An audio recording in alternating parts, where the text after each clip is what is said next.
Hello everybody and welcome to historic Holman Stadium here in the Gate City of Nashua, New Hampshire. And welcome to FCBL Baseball here tonight.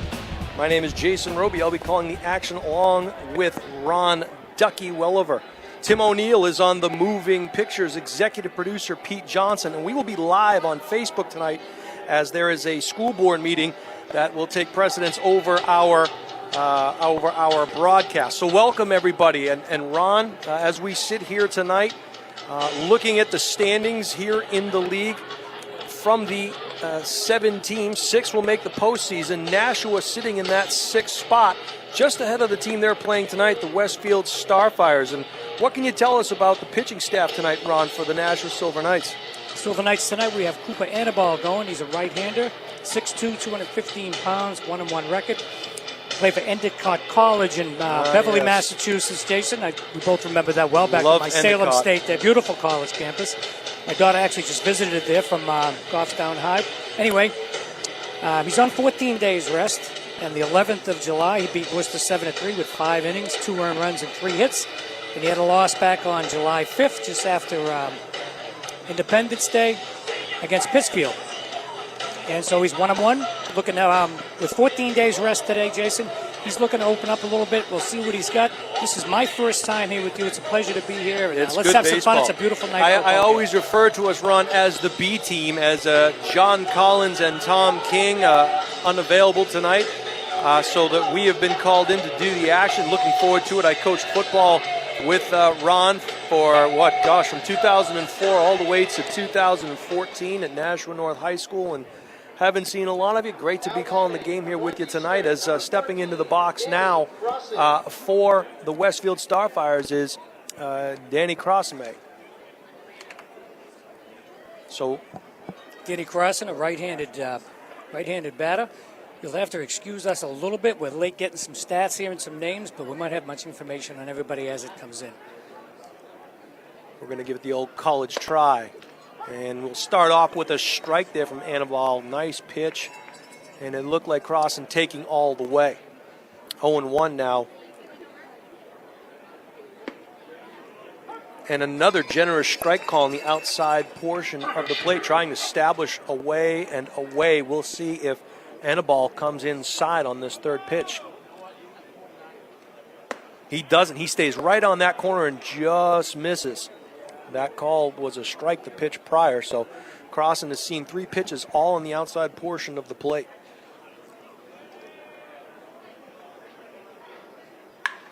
And that one roped down the left field line and out of play. And again, there was the inside pitch we talked about, Ron. Well, you go back to B.J. Nera when he coached at Nashua High, Nashua South, and he scouted hitters on high school teams better than anybody.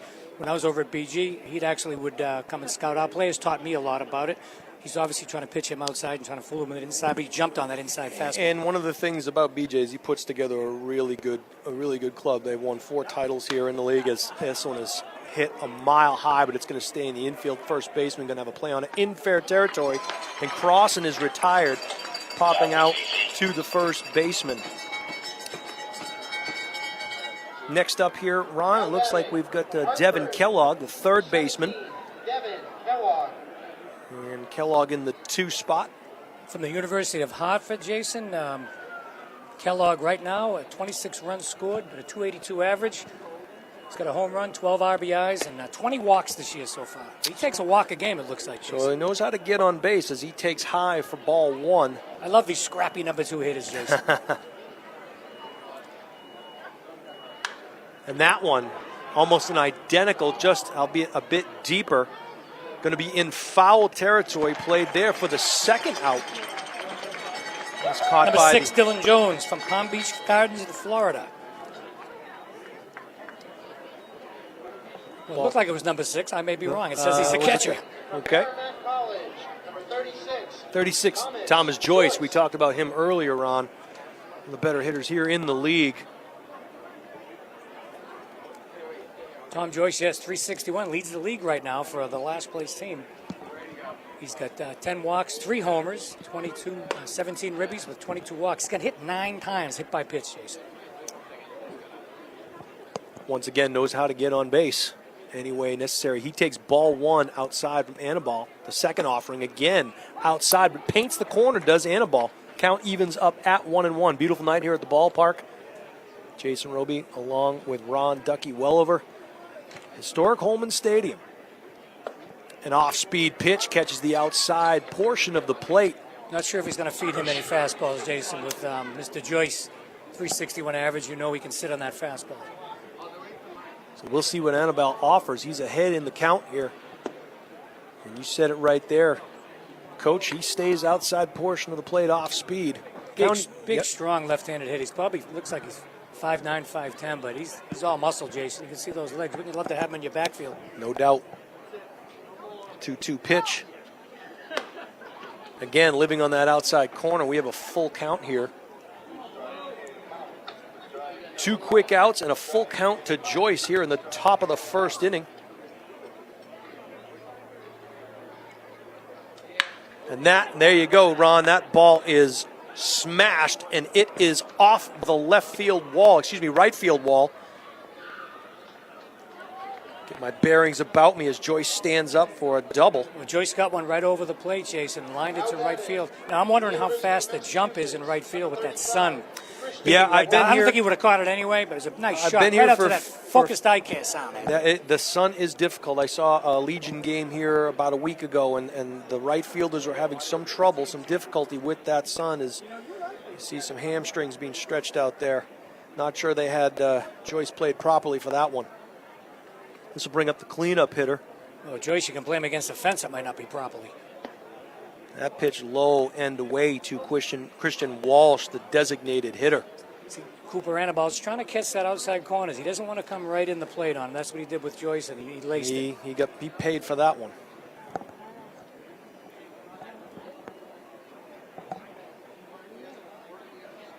Anibal gets the sign, takes a quick peek over to second. And that is a fly ball. It's going to drop quickly, however, and it's going to find no man's land. Booted around there, and with 2 outs, of course, Joyce was on the move with contact, and that's going to give Westfield a 1-0 lead. Well, Quinn's a contact hitter, Jason. Hit 280 before the game with 18 RBIs. He's right up there in lead in that category, like 3rd or 4th. So I'm sure he knocks in Kellogg quite a bit. Well, he'll have his opportunity, and what started out, Ron, as a quick 1-2 inning here has turned into some opportunistic base running and a 1-0 lead for the last place Westfield Starfires. Didn't they just, last week we saw some scores, they just beat Nashua 14-0, so they got some sticks, Jason. So they know they can put the ball in play. And that one is chopped, and it's going to be called foul. Hit the line and bounced into foul territory as it was played there by Mike LaRocca, the first baseman. Who's up now, Jason? We got number 30, Matt Costanza. This is Tommy Quinn. Tommy Quinn, the catcher. And Tommy will be catching Mason St. Pierre. We'll get a little ahead of ourselves here, but we'll see with the catcher in the 5 spot, Ron. So lead off of first. Swing and a miss, and a good pitch there from Anibal. Excuse me. Who's that batter before Quinn, Jason? That was Christian Walsh, the designated hitter. And this ball popped a mile high. That's going to make it into foul territory and out of play. Off the tent next to the stands. So your count here now, 0-2 to the catcher for the Starfires. Kristen Walsh. She's an infielder, Jason. Found him, 242 average. 5 home runs, though, 27 RBIs. Well, the one they hit to knock in Joyce was not a smash, but it found no man's land, and And as a result, as we said earlier, a 1-0 lead for Westfield here in the top of the first inning. Hey, one flare a week. A ground ball with eyes, as they said in There that you go. movie, Bull Durham. You go from a 250 hitter to a 300 hitter, you're in the majors. Just make contact and see what happens. And he could not catch up to that fastball. Tommy Quinn goes down swinging. So he strikes out to end the first inning, but not before the Westfield Starfires get a double from Tom Joyce, and he is knocked in on a Christian Walsh fluttering duck into left center field. That was booted, and as a result, with 2 outs, running on contact was Joyce. It is 1-0 here at Holman Stadium in favor of the Starfires. Not a bad. It seems like we Cooper Annabelle, not a bad inning. Just two pitches, made a mistake. Kellogg liked one bad pitch actually, and that was it. And he's I think the hitters have been scouted by BJ and Everett, and he's staying up in that strike zone and on the outside corner. And again, Ron, there's a reason why these guys are batting 3 and 4 in the lineup, right? You let Joyce get on base, and you let Walsh drive him in. So we'll see what happens if that lead holds up as Mason St. Pierre takes the hill for the Westfield Starfires. What do we have on him, Ron? St. Pierre, he's a freshman from Westfield High School, finance major at American International College. He's 1-1, 6 foot 210, big kid. He's at 21.2 innings in relief for the Westfield Starfires. And at American International College, I don't have his stats right now. One of the things, Ron, that makes a huge difference for these teams in the FCBL is the pitching. And coaches will send their kids to these FCBL teams with the understanding, look, we don't want you to run our kids into the ground. We don't want you to use their arms to the point where they're of no use to us when they come back to campus in the fall. And that's one of the reasons why BJ has done a nice job assembling a pitching staff and always making sure he has some arms ready to go in that second half of the year. Of course, it always helps having Kyle Jackson down there in the no doubt, yeah. When your pitching coach is Kyle Jackson, you're going to get the best in the biz. And the idea with disc baseball is it's similar to high school when the kids go and they play for summer ball when it intersects with high school. Right. Sometimes you got kids going out and then practicing with the other team, and they come in the next day, they can't throw. Right. And that's not the idea of this league. This league, keep the pitches, the innings to a minimum, work with the college coaches if hopefully they're involved. Right. So the kids get stronger over the summer and not blow out their arms. And they have a good healthy experience, and Nashua has had their share of success here, having won a few titles, 4 titles to be exact, in this FCBL league. The last one I had the pleasure of calling in 2017. It was a great time and a great team. You were with John that night? I was, I believe I was with John and Tom, I think. Noah Lucier, the shortstop for the Silver Knights, will take an inside pitch for ball 1. Noah batting leadoff tonight. And again, another inside pitch from St. Pierre, but that one called for a strike. Count evens up at 1-1. Noah Lucier, sophomore out of Stonehill, Jason. Love Stonehill College. My friend and your friend, Tom McDonald. Yeah, was the involved late in Tommy Stonehill Mack. College. Great Tommy man. was like a father to me, and I miss him more than anybody. I coached with him at BG. Actually, him and BJ made me quit umping for 8 years, and I'll get into that story later if you want to. That was a long time ago.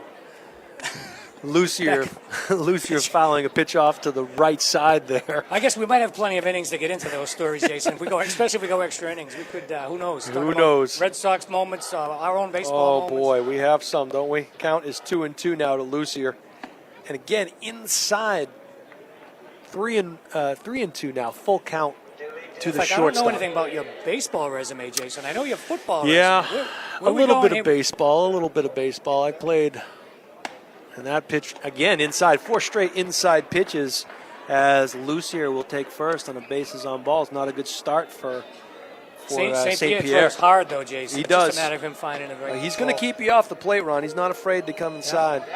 Yeah, my baseball experiences, Ron, I played all the way through middle school. And then in high school, I became a track guy. And unfortunately, the first year I did track, my high school ends up winning the state championship in baseball. So, but probably, rightfully so, they were very good, but track became my thing in high school. But I always followed baseball. I went to Game 1 of the World Series in 04 and 07. Ate a lot of ramen noodles those 2 years. Those tickets were extremely expensive.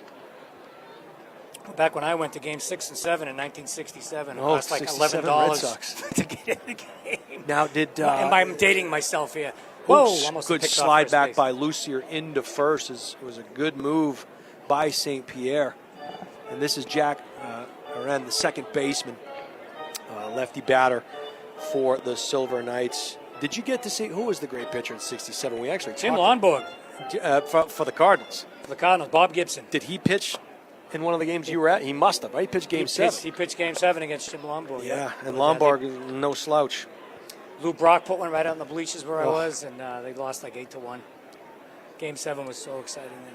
2-0 now, the count to the second baseman of the Silver Knights as Lucier takes a short lead off of first, gives a couple of gallop steps towards second and heads back. Count now 3-0. So this could go from bad to worse here for St. Pierre, Ron, if he throws ball 4. I got to believe Aaron's going to leave the bat on his shoulder. He does. Take strike 1. This might have something to do with the fact that they came late. Maybe he didn't get to do his normal routine Right. warm-up, and it's going to take him an inning. That's a great point, Ron. The game started on time, and their bus was running late due to a traffic accident. And he'll take Again, strike 2. Group 3 traffic accident? Yeah. You got to be kidding me. Full count How could now. that happen? We've had a lot of them out there lately, but we won't get into that. This is baseball. Right. Full count now to Haran. We'll see if Lucier is moving with the pitch. Probably not. He is. And that is in for ball 4. And so first and second, nobody out here. And not a good start for St. Pierre as he is walking. Yeah, it looks the like first he's 2 tight, batters. Jason. He's not. Yeah. He doesn't. And I get that. Even on a hot night like this, Yep. you get off the bus. And I know when I played, I needed an hour. Right. Whether it's jogging, stretching, loosening up, throwing. Yeah, routines, everything, We all right, have Ron? Yeah. routines in whatever we did. And I'm sure he has that, and it was messed up because it was a late arrival. A good move there by Tommy Quinn, the catcher for Westfield, Absolutely. heading out to talk to his pitcher, settle him down a little bit. Look, we're still winning. We got the double play in effect here. Give him something, and we'll see what happens. You get your third hitter, Dylan Jones, now the left fielder, standing in the right side box, and we'll see if he can do anything with the opportunity he's been given. And that pitch inside Cheese and got it for a called strike 1. Not many swings of the bat here for the Silver Knights. Dylan Jones, local college here, Franklin Pierce in New Hampshire, 6 foot 165 righty. You remember that weight, Jason? 165, I think. Not for quite some time, sir. Not for quite some time. I missed that weight, I can tell you that. And that was a nice breaking ball there by St. Pierre. Maybe that's he needs to throw a few more breaking balls to get control of his fastball. Give him something Catcher's different to look going at. outside He with is this. way outside. And that ball hit right back up the middle. And here There we we talk go. about the twin killing. 1. And I don't know. Is he calling him? He's out. He's out? He called Yep. him out. Yep. Okay. So double play ball. And just like that, your first 2 base runners are, or your second 2 base runners are retired here. Nice job by St. Pierre hitting that target on the outside corner. And Jones tried to pull it. Ground ball to shortstop. He's a double play. Charleston Southern, number 41. Kyle So Kyle Sandstrom, the right fielder and your cleanup hitter, looked like he had a little trouble with that sun in the top of the first inning, but he's going to get an opportunity to knock in Lucier. That's right. He couldn't see Joyce's rocket over his head, Jason. I don't think it would have mattered. But look at the right fielder now. He's shading his eyes. He's really, and he's standing in the shade, Yeah, and the that's glove is smart. up over his eyes. Right center field is wide open. Yeah. right now. Yeah. So we can wait on it just a touch. We'll see if Sandstrom can do something here. And that pitch is outside, so probably not going to give him anything that he can pull. Kyle Sandstrom from Ferndale, Wisconsin, I believe. 6 foot 185 senior. Plays for Charleston Southern. I believe that's South Carolina, Jason? I mean, that's I what believe, Charleston is, but yeah. I don't know if I've ever heard of that. Could be. college. Yeah. Could be. But if I did it all over again, I'd go south to play college ball because they play for months down there. A long season. Long seasons. Count is 3-1 now. To Come on, the right Jason, if we fielder. could, if we'd play for nothing, we'd play all summer. This is true. This is true. I'd just like to be able to play at this point. And that pitch is outside. So 3 walks in the inning here, Ron, and still nothing to show for He's it, got right? a chance to get out of it right here. Yeah, he does. Who we got coming up now, Jason? So we got Phoenix Hernandez, the third baseman. Now batting from Southern Hampshire. Product of SNU. Hernandez. Southern Hampshire University. Yeah, there you go. And talk about a campus that is growing leaps and bounds. Not just the physical brick and mortar campus, but now they're doing a lot of online stuff. They are seen nationally as Southern New Hampshire University. Both my daughters teach the online courses, and Yeah. one of them is a director, and my son-in-law is works in advising over there. So you can speak to the success of that place as a nice breaking ball and blocked very well there by the catcher. Hey, when Quinn. your kids are in their 30s, they make more than you. Good for them, you know. But that's the success. You didn't make of the your college. millions coaching, I heard it's Ducky? very well. No, you paid me. You hardly paid me anything. But it's a good college, well run, well business. And Shot that to is- second base. That's a nice play. Yeah, that was taking a weird bounce, and the second base got a late start on it. But just like that, Hernandez grounds out to second. And what started out looking like it could have been a great opportunity for the Silver Knights, they let it get by him. It goes by the board. So 3 base runners, all via the walk, nothing to show for it. And at the end of one, Nashua is in the hole 1-0 to the Westfield Starfires. Starfires so far have 1 run on 2 hits with no errors. And the Knights, no runs on no hits, no errors. So the only thing you have to worry about, excuse me, Ron, is that pitch count. You know, you hope That's exactly what I was going to pitch say. count for St. Pierre. We're not counting pitches up here because we're trying to get the stats together. Right. Now they're running around the bats down there. Well, look at this. Maybe we ought to go down there. I'm going to tell you something right now. I wouldn't even have to do that with the bat, and I probably wouldn't be able to run the straight line to the individual holding out their arms. Down You're a goes track guy. Frazier. You can do that. I don't know. Maybe so. I'd probably pull a hamstring on my way out there. I'd have to see a member of performance rehab to. Yep. Stretch Jerry me. Holland. Who's down here? Who's down here with Jerry's office today? Is it Billy? I think Klaus? it's Billy Kloss and Jerry here sometimes as well. So They take care of the high school. Matter of fact, in my old age, if you will, in my 60s now, I'm always pulling something, throwing a knee out, getting a replacement, whatever, rotator cuff. I go to Jerry.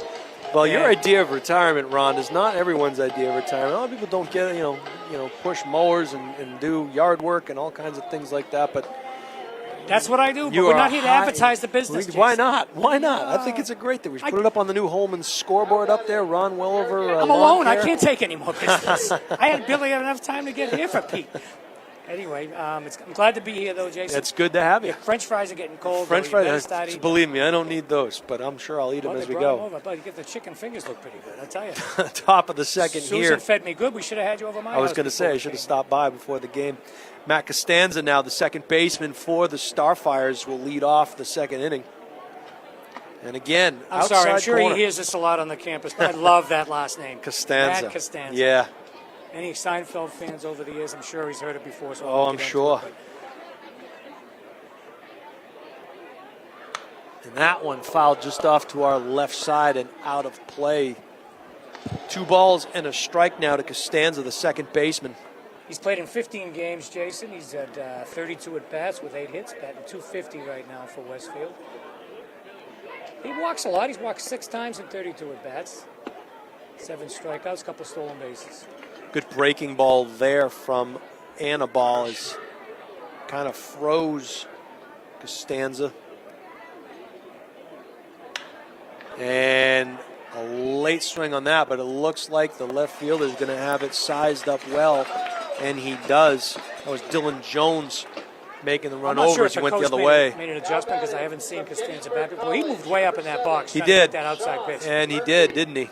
Yep, no doubt. So whether he was late or whether he went with that outside pitch, we don't know. But That's a good Nice call, play by Ron. the No, left fielder. absolutely. So 1 down here. Sean Murphy, the left fielder, step into the right side batter's box. And another outside pitch. Looks like we'll have a play from the shortstop. And we do. And he had some time to make the throw. It was a closer play than it should have been, but Murphy is retired on the ground out to short. Nice hustle by Murphy down that line. Kid out of Westfield, Massachusetts, plays for Gettysburg College. Love Gettysburg, Jason. I went there on the way back from Florida a couple of years ago. Turned me into a Civil War buff, but Yeah. But it's a beautiful little town, and I can imagine going to college there must be great. Probably a college town. This is Elijah Dale, the shortstop. And he'll take his chances against Annabelle. And again, nice pitch there. Off speed, outside again, strike one. Swing. Elijah's all the way from St. Louis, Missouri, Jason. Plays for Kansas State University, so I'm sure he's staying with one of the local families. Yeah, absolutely, and that's the biggest issue a lot of times is getting host families to take these young men in, and they spend the summer with them, and they become like their second family. Because a lot of people forget, these are still college aged. I call them kids; they're young men, but they're college aged kids, and they need good host families that are willing to take these guys in. And I was dabbling in that last year. The kids have moved out; they're older, married, and have we got a grandchild. You'd have them congratulations, sir. You'd have them out there pushing the lawnmower between games. Are you kidding me? Ron. Swing and a foul straight but back. I actually dabbled about making an inquiry, but then I got this look from my wife. Yeah. It's like, you know what? We have people over. We got been there, done that. It's too much. You know how that is. You watch the Someday, grocery bill maybe. go back up. Someday, maybe. Swing and a foul out of play to the left side. Something tells me, Ron, you'd be out there playing catcher the whoever game over. Oh, are you kidding me, Jason? Problem is the arm now. Yep. With the rotator cuff. Right. And I got an invite a lot of time to play in the over 50 leagues, and I said, you know what? Even my wife said, if you can play it without diving and hustling and sliding. And you just can't. You only know one way, You know right? me better than anybody. Oh, a nice outside pitch. Swing and a miss, and Dale goes down swinging. So 1-2-3, the second inning for Annabelle. A good inning for the Silver Knights in the field. And as we go to the bottom of the second, a 1-0 lead still for the Westfield Starfires. And Ron, you mentioned the over 50 league. I oftentimes talk to John Collins about that very thing, and John is a baseball I played with John guy. for years. I was going to ask you, yeah. did you? Yeah, okay. And he always good for several stories and the like. But I hear good things about him as a baseball player. I heard he was pretty good. John was a darn good player. Matter of fact, there's on YouTube somewhere. There's him stealing home when he was like 48 years old. He stole home. Is that right? And but John played hard like that. Yeah. But you get to be in your 50s, you start sliding. My last hit at over 30 baseball when I was like 42 years old was an infield hit. I dove into first base and blew out my left knee. There you have it. So that was it. But my right knee was my bad knee. And my wife was in the stands and she saw me not moving. I go, don't worry, hon, it's my good knee. So. But, that's what happens when you get older. You don't want to accept it. You go to rehab, you get back on the field, and the same thing happens again. Because you only know one way to go, and it's hard to teach an old dog new tricks, right? As the saying goes, you know one way to play, one way to get after it. You want to go out and toss the football around, Jason? You'll be diving in 5 minutes after someone no doubt throws. about it. No doubt about it. You did coach baseball, didn't you? Little League, was it? My son played, and I loved it. I loved every minute of it. Did you have them doing laps and doing all that stretching like we did? We did a lot of good stuff. The biggest thing with little kids is you got to keep them actively involved. We were always on the move. There was not a lot of standing around. That doesn't surprise me. I know you in the football field. So let's go. Who we got here? All right, batting first here at the bottom of the second. This is Jarrett Dupree, and he is the designated hitter. And the sixth batter in the lineup, Dupree here. So he'll get his first look at Mason St. Pierre, and St. Pierre throws a strike. Plays at a good baseball college, Jason, Northeastern College. There you go. He's a sophomore from Amesbury, Massachusetts. And probably this year he was down in spring training. Northeastern always has a game against the Red Sox. Against the Red Sox, yeah. Big deal. Yep. And that's a great thing. That is a great thing to be able to say, I played against the Red Sox this summer. What'd you do? I remember years ago, played against Boston Latin in the 70s, and then Skip Peterson goes to Northeastern. He strikes out George Scott back in the 70s. Isn't that That's something? a big deal. It is. And Scott comes and hits 32 homers that year, in 1970s. Great opportunity for these guys to go and play the major league club as Of part course, they're of not the collegiate used to program. seeing 61-mile-an-hour curveballs either. Correct. Correct. Timing is everything, isn't it? Can't believe I mentioned that name. I remember him from the 70s. Anyway. Full count now to Dupree, the designated hitter. Yeah, he's throwing a lot of pitches, Jason. I'll be very surprised if he gets to the 5th inning. Now they're fouling him off. Yeah. Foul to the left side. Yep. I'm sorry, that was your call, Jason. No, I didn't listen, mean I to love interject listening to there. you, Ron. Listen, you had to listen to me for what, 14 years? Yeah, however long I'm it done. was. So now it's your turn. Speaking of listening, Bob Bates, local announcing legend here in the booth, as that one fouled out of play again. Bob, nice to see you. Move your chair a little bit, Jason. You're on my live wire. There you go.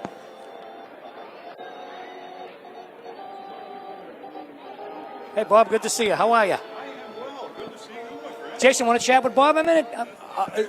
It's always a pleasure. Bob, local legend Bob Bates of long time announcing as that ball is going to drop into right field for Dupree for a base hit, and there's nothing worse than getting the full count, wasting a bunch of pitches, and then giving up a hit. So you said it, Mason St. Pierre giving up a lot of pitches, but how we doing, Bob? We'll take it. We're doing real well. Yeah, Good to talk with you guys. It's good to be talked to and not at, because usually it's when I go home I get talked at a lot. Same at the football game. Because You know? listen to Jason. Oh my goodness. Well, yes, I imagine that's going to be a relief. At least Paul Wessinger brings the cookies. Big shoes to fill for me last year as and that one is That one's going to get sized up and caught, and so good initial contact off the bat of Mike LaRocca, the left, looks like the left, excuse me, what position we got LaRocca in? First baseman, I believe. out there somewhere. This is Luis Attile is the second baseman now, will be batting for the Silver Knights. One down here, and Bob, we going to see you up in the booth at Stellos again this year? I got a feeling. Well, if I'm invited. I think we If I'm need to. invited. Oh, and a hot shot to the corner, and he's had a chance to double him up and cannot. But what a great play by the third baseman. What a great catch. Devin Kellogg from the seat of his pants catches the line drive, quickly throws it back over to first base. I can't even speak correctly. That was such a good play. That almost pushed him right into left field. My goodness. Oh, man. Ben Irvine here, a chance to get his first look at St. Pierre. Okay, hey, I got to go here. It's been great to talk with you. Always great to We'll talk look to you, forward Bob Bates. We'll look forward to seeing you at Stellos. We will see you in the fall, my friend. All right. Bob Bates, legendary voice at Holman Stadium. In Holman Stadium and Stello Stadium. At Stello Stadium. Well, tonight is Holman. And Conway Arena, sure. That's too cold for me, Bob. I can't get over that. I'll take your word for it. This is Ben Irvine. And he'll get his first look. Will the center fielder see what he can do? Senior out of Maryland, Jason, from Peabody, Massachusetts, up in the North Shore. Playing for the Terps. He fouls one out to the left side, out of play. 2 balls and a strike now. 2 down here in the bottom of the second. Now, Jason, maybe you can help me with the rules here. The fifth-year college players play here, or is it only No, I believe 4 it's their I'm pretty sure it's their first years in school. Like if I went back to college as a 30, well, I'm not 30, but I would. Yeah, Can you play in the I college do not team? believe so. But, That's a you know, nice play. and that's a good throw, and unfortunately couldn't get it cleanly, but fortunate for the Silver Knights is now the tying run. Nice play by the shortstop, Elijah Dale, saving that one hopper. Yeah, because I'm not sure if Dupre would have been able to get over to third, but he is in scoring position. Yeah, they've looked at the rules here, Ron, for the FCBL quite a bit as St. Pierre throws another walk to Irvine. The rules seem to change quite a bit here. I know extra innings, they do a home run derby. They've done a home run derby in the past. That's good to know because Yeah, my well- bedtime's 9 o'clock, I just. You got your curfew, don't you? We're going to head to the top of the order here. So Noah Lucier going to get his second look at Mason St. Pierre. And Noah walked and got all the way to third in the first inning, only to be stranded there.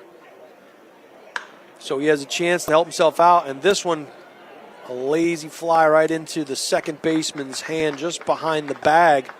So again, Nashua with a couple of base runners can't get anything going. At the end of 2 innings here, it is still 1-0 Starfires as Nashua gets their first hit and their 4th walk.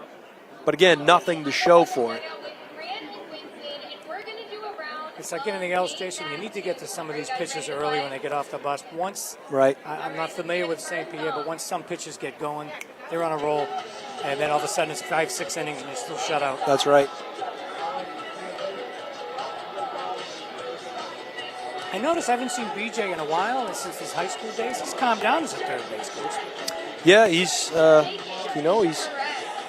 definitely in his element, and he loves doing this. And I've had the opportunity to talk to him a few times as a coach and also as a fellow teacher in the Nashua School District. BJ teaches phys ed in the district, and he's still at Fairgrounds. He is at Fairgrounds Middle School or junior high now, right? And or middle school rather. It used to be junior high.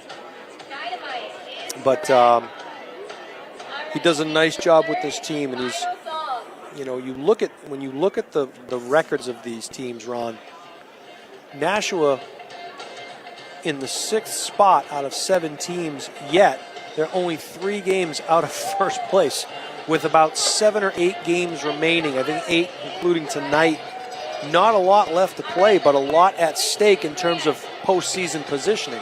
Now, if you're looking at kids that throw a lot of innings, which isn't the case here, you're looking at a hot pitcher getting you right to the finals. Here, it's going to be a hot pitching staff. You have to believe that everybody is beating up on everybody else. Yep. Looking at these records, everybody can beat everybody. So really, in the grand scheme of things, as it stands right now, it does not look like the Westfield Starfires are going to make the postseason, and the Knights will.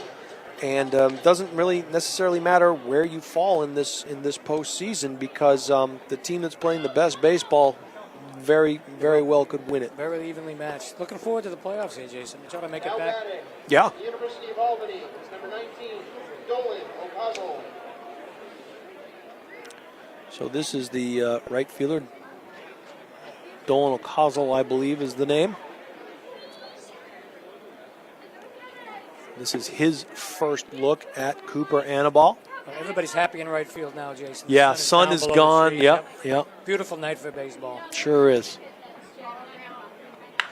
And that ball grounded sharply to the third baseman, and he cannot get it cleanly, so that'll be an error on the shortstop, Ron. Well, he came charging, which he had to do. It was slowly hit, and just took that last bad bounce off that grass. Noah Lucier just couldn't get it into the glove cleanly, and as a result, Dolan stands on first base. And we're back at the top of the order. Danny Crossan now will get his second look at Cooper Annabelle.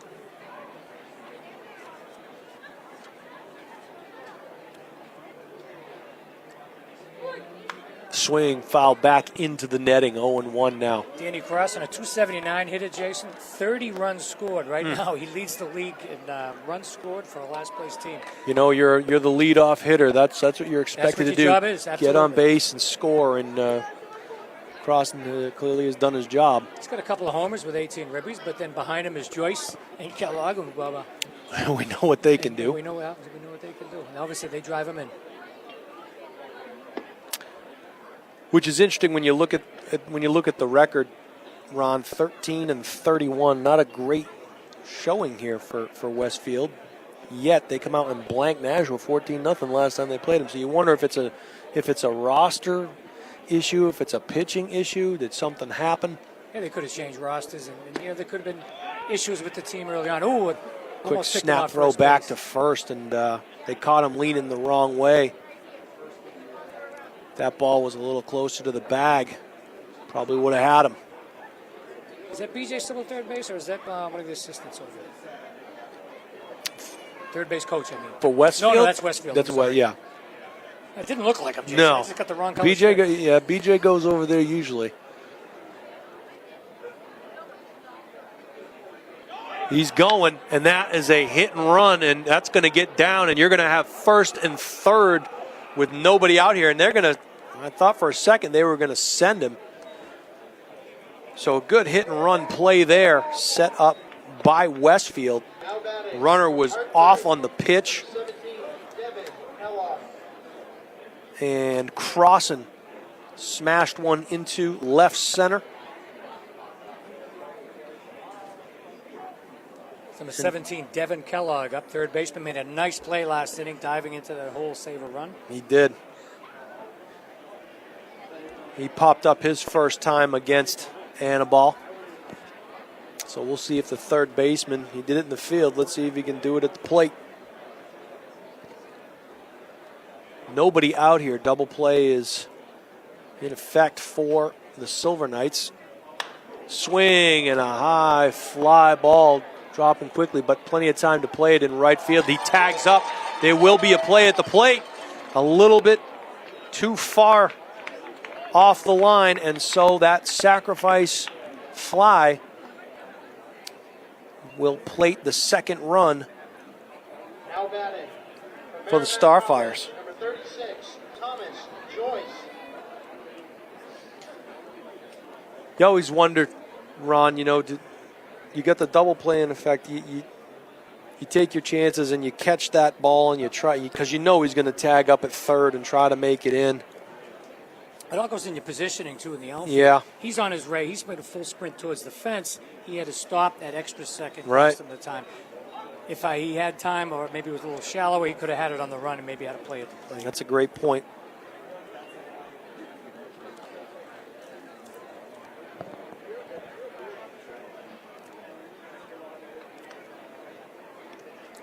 One down here, top of the third.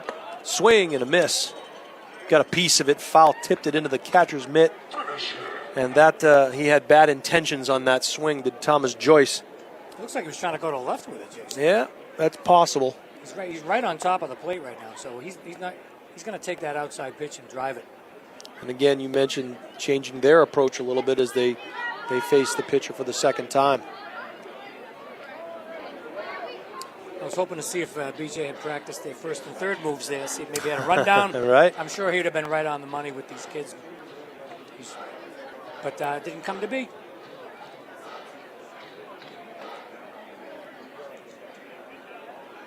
There it is again, the outside pitch, and Joyce getting a piece of it, fouling out of play to the left field side. Joyce is just waiting for that one over the plate to come in at him. Oh, boy.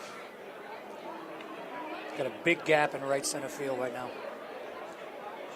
When you swing with bad intentions, give that baseball a ride. He got it with an off-speed pitch there, and he struck him out. Nice job by Annabelle. Joyce was sitting straight fastball, came with a nice off-speed over the plate. Yeah. But he was way out in front of it. Yeah, he just nice couldn't job. adjust, and a good pitch by Annabelle, and an important out there. 2 outs now. Christian Walsh, the designated hitter now, who popped up his first at bat, will get his second look at Cooper Annabelle. Modest lead off of second. Annabelle gives a peek and delivers the first pitch. Christian at 242 right now. He's got 26 runs scored. Yeah, that's Christian Walsh. 5 homers, 27 RBIs. Got some power. So he has some power in that bat. Chance to pick up an RBI here. And that ball is going to drop, and it's going to plate another run. Hey, nice bat control by Stayed by inside Walsh. out on that baseball. Key is bat on the ball, Jason, what we talked about earlier. It doesn't matter if it's a blooper or a line shot. It's a run. See the ball, hit the ball. So Walsh is from Sterling, Massachusetts. Ever heard of Sterling, Massachusetts, Jason? Do you have a story about Sterling? No, actually, my brother-in-law lived there and my sister-in-law for years until they moved to Boylston. Small little town, goes to UMass Amherst. The college campus is probably a bit more people there than the town. Catcher Tommy Quinn struck out swinging his first at bat. That's the best I got on Sterling. Jason. That's good. I got no stories. I moved on. I don't know if you. How about Mr. Quinn, the catcher? Swing, and this could be a tough play. He'll barehand it, Nice and play. he gets him. Wow. What a fantastic play by the third baseman, Phoenix Hernandez, for the Silver Knights. He had to barehand that run. He had no choice and made a heck of a play. When I coach the younger kids, Jason, I teach them always two hands on the ball. I don't teach them any bare hand. But when you get up in the upper levels and the runners are faster, you have to barehand it. Beautiful play. That is a tough play because the hand is smaller than the glove. Right. Unless, of course, you're shaking hands with a guy like Tom Holman who's got a catcher's mitts. But bare some paws. of the big men that we have dealt with over the years. No doubt. And beautiful job barehanding, keeping his eye on the ball, all in one motion, throwing it off the left foot out of first base. Beautiful play by Hernandez. That is BJ never coming to third base. There he is. He's quite a tan. He must be having a good time this summer on the beach or something. He's standing a lot in the third base box is what he's doing. Probably, yeah. Mine's mowing, but that's about it. Yeah. The life of a teacher. I'll tell you. We enjoy our summers. Yeah, I don't see you complaining much. No. St. Pierre's out for inning 3, Jason. You got a pitch count on him? I don't have a count. I wish I had one going. I know. I'm saying it's at least 40 or 50. At least, and we're only in the bottom of the third here. But, all that to be said, Nashua has one hit to show for it amidst 4 walks. I really don't want to report this score of the early game, Jason. Nashua Fire beats Nashua PD 28-15 in softball. Well, there you they go. didn't invite the retired guys. No. Maybe it would have made a difference. I don't know. Well, of a former bail commissioner, police officer for City of Nashua. Only fitting that you read that announcement. I'm sorry it didn't work out for you. All I know is I don't think we lost to the Fire way back when. Really? Well, that's because they had you play. I love look at that bullpen. They're doing push-ups down there. They're doing push-ups Don't down you there. love it? I thought you were pointing to the bouncy houses down near the castle and all the jumping around going on by the kids. But yeah, the bullpen. Those guys got to stay active. Now they're doing some dips. Doing some dips. For You the love that triceps. stuff, Ron. Love it. I love it. Speaking of baseball and loving baseball, this weekend, Ron, is the Senior American Legion Baseball Tournament hosted here in Nashua, and I don't want to jinx the Nashua team, but as good a chance as any to win it. They are playing at 7 o'clock here tomorrow night against Laconia, and what a good team and a deep team made up of BG, Nashua North, Nashua South, Hollis players. Just real good baseball. Coach Lund's done a nice job with that group, and so they'll play here tomorrow, opening up the Senior Legion Couldn't tournament. be a better field to play at. No doubt. Kids have no idea how lucky they have it. I love the old field that was there that they played football. Oh, on. sure. And I played in it back in the 80s, and Yep. even the 70s against Pop Warner down. Yep, against absolutely. national teams. I played here when I was in Pop Warner from Hooksett. Yeah.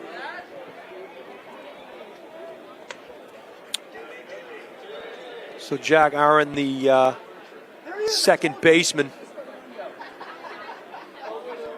gets his second look at Mason St. Pierre. And he takes high. 4 straight balls, Ron, and not a good sign if you're Westfield. There's still nobody loosening up, so he's going to stick with him. And hey, St. Pierre's fought back every inning. He sure has. I'm sure He's had some help behind him too. Absolutely. Dylan Jones, now the left fielder, hit into a double play his last time at bat. Dylan is the left fielder. From Palm Beach Gardens, Florida.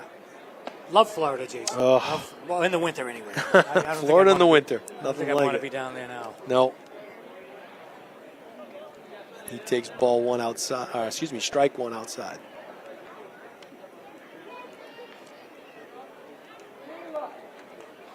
Swing and a drive and a Nice play. caught by the shortstop, going down to his knees, leaning towards the third base side. Makes a nice stab, does Elijah Dale. So Nashua just hitting it where they're lined up, Great play where by Westfield Dale. lined up. Last inning by the third baseman Kellogg. And, so St. Pierre's got some support out there. Kyle Sandstrom. Now I like the wooden bat too, Ron. I will say, I tell you, I watched the Legion. The Legion kids also use the wooden bat, and there's nothing like the sound of it, And it. When I played in the over 30 league 20 years ago, and I tell you, they had aluminum bats, and some of these ex-major leaguers, and they hit rockets with those aluminum, and you try to get in front of the ball because you try to do the right thing, and if you hit in the face, Oh boy, I was very lucky. Off the shoulder a few times. Like, what am I doing getting in front of these things? It's coming 120 miles an hour off that bat. But I agree with it. I always used wood, and back when I played in the 70s and even in the 80s, it was wood.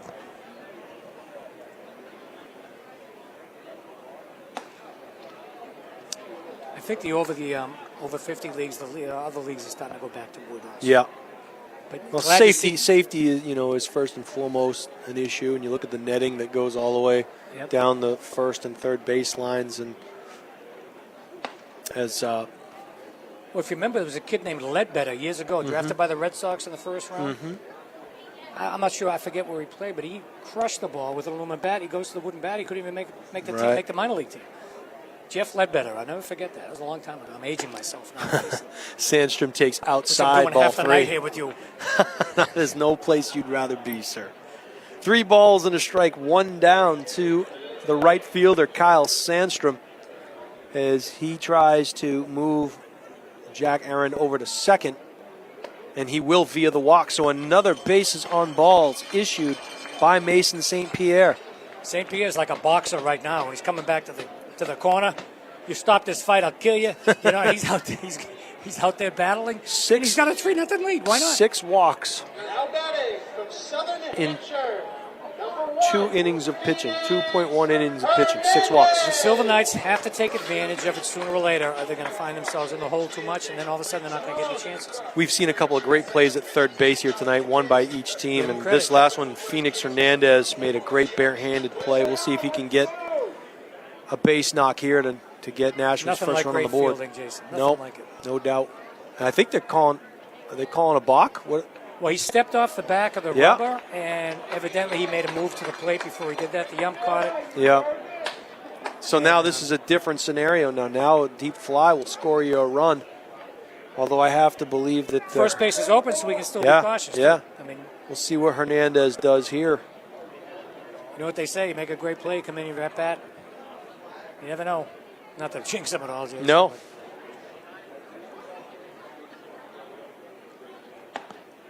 He'll take strike 1. You know, I've made an observation already in the 3 innings. Is where I come from, and even when I taught it, nobody chokes up anymore in the bat. Not they're very all- many. yeah. And maybe they don't teach it. Maybe the kids are stronger, faster, quicker. I don't know what the reason is.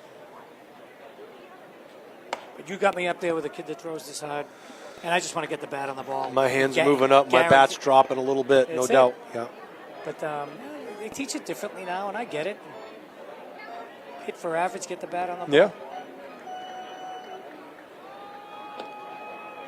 Yeah. Fooled there. Swing and a miss. 1-2 now to Hernandez.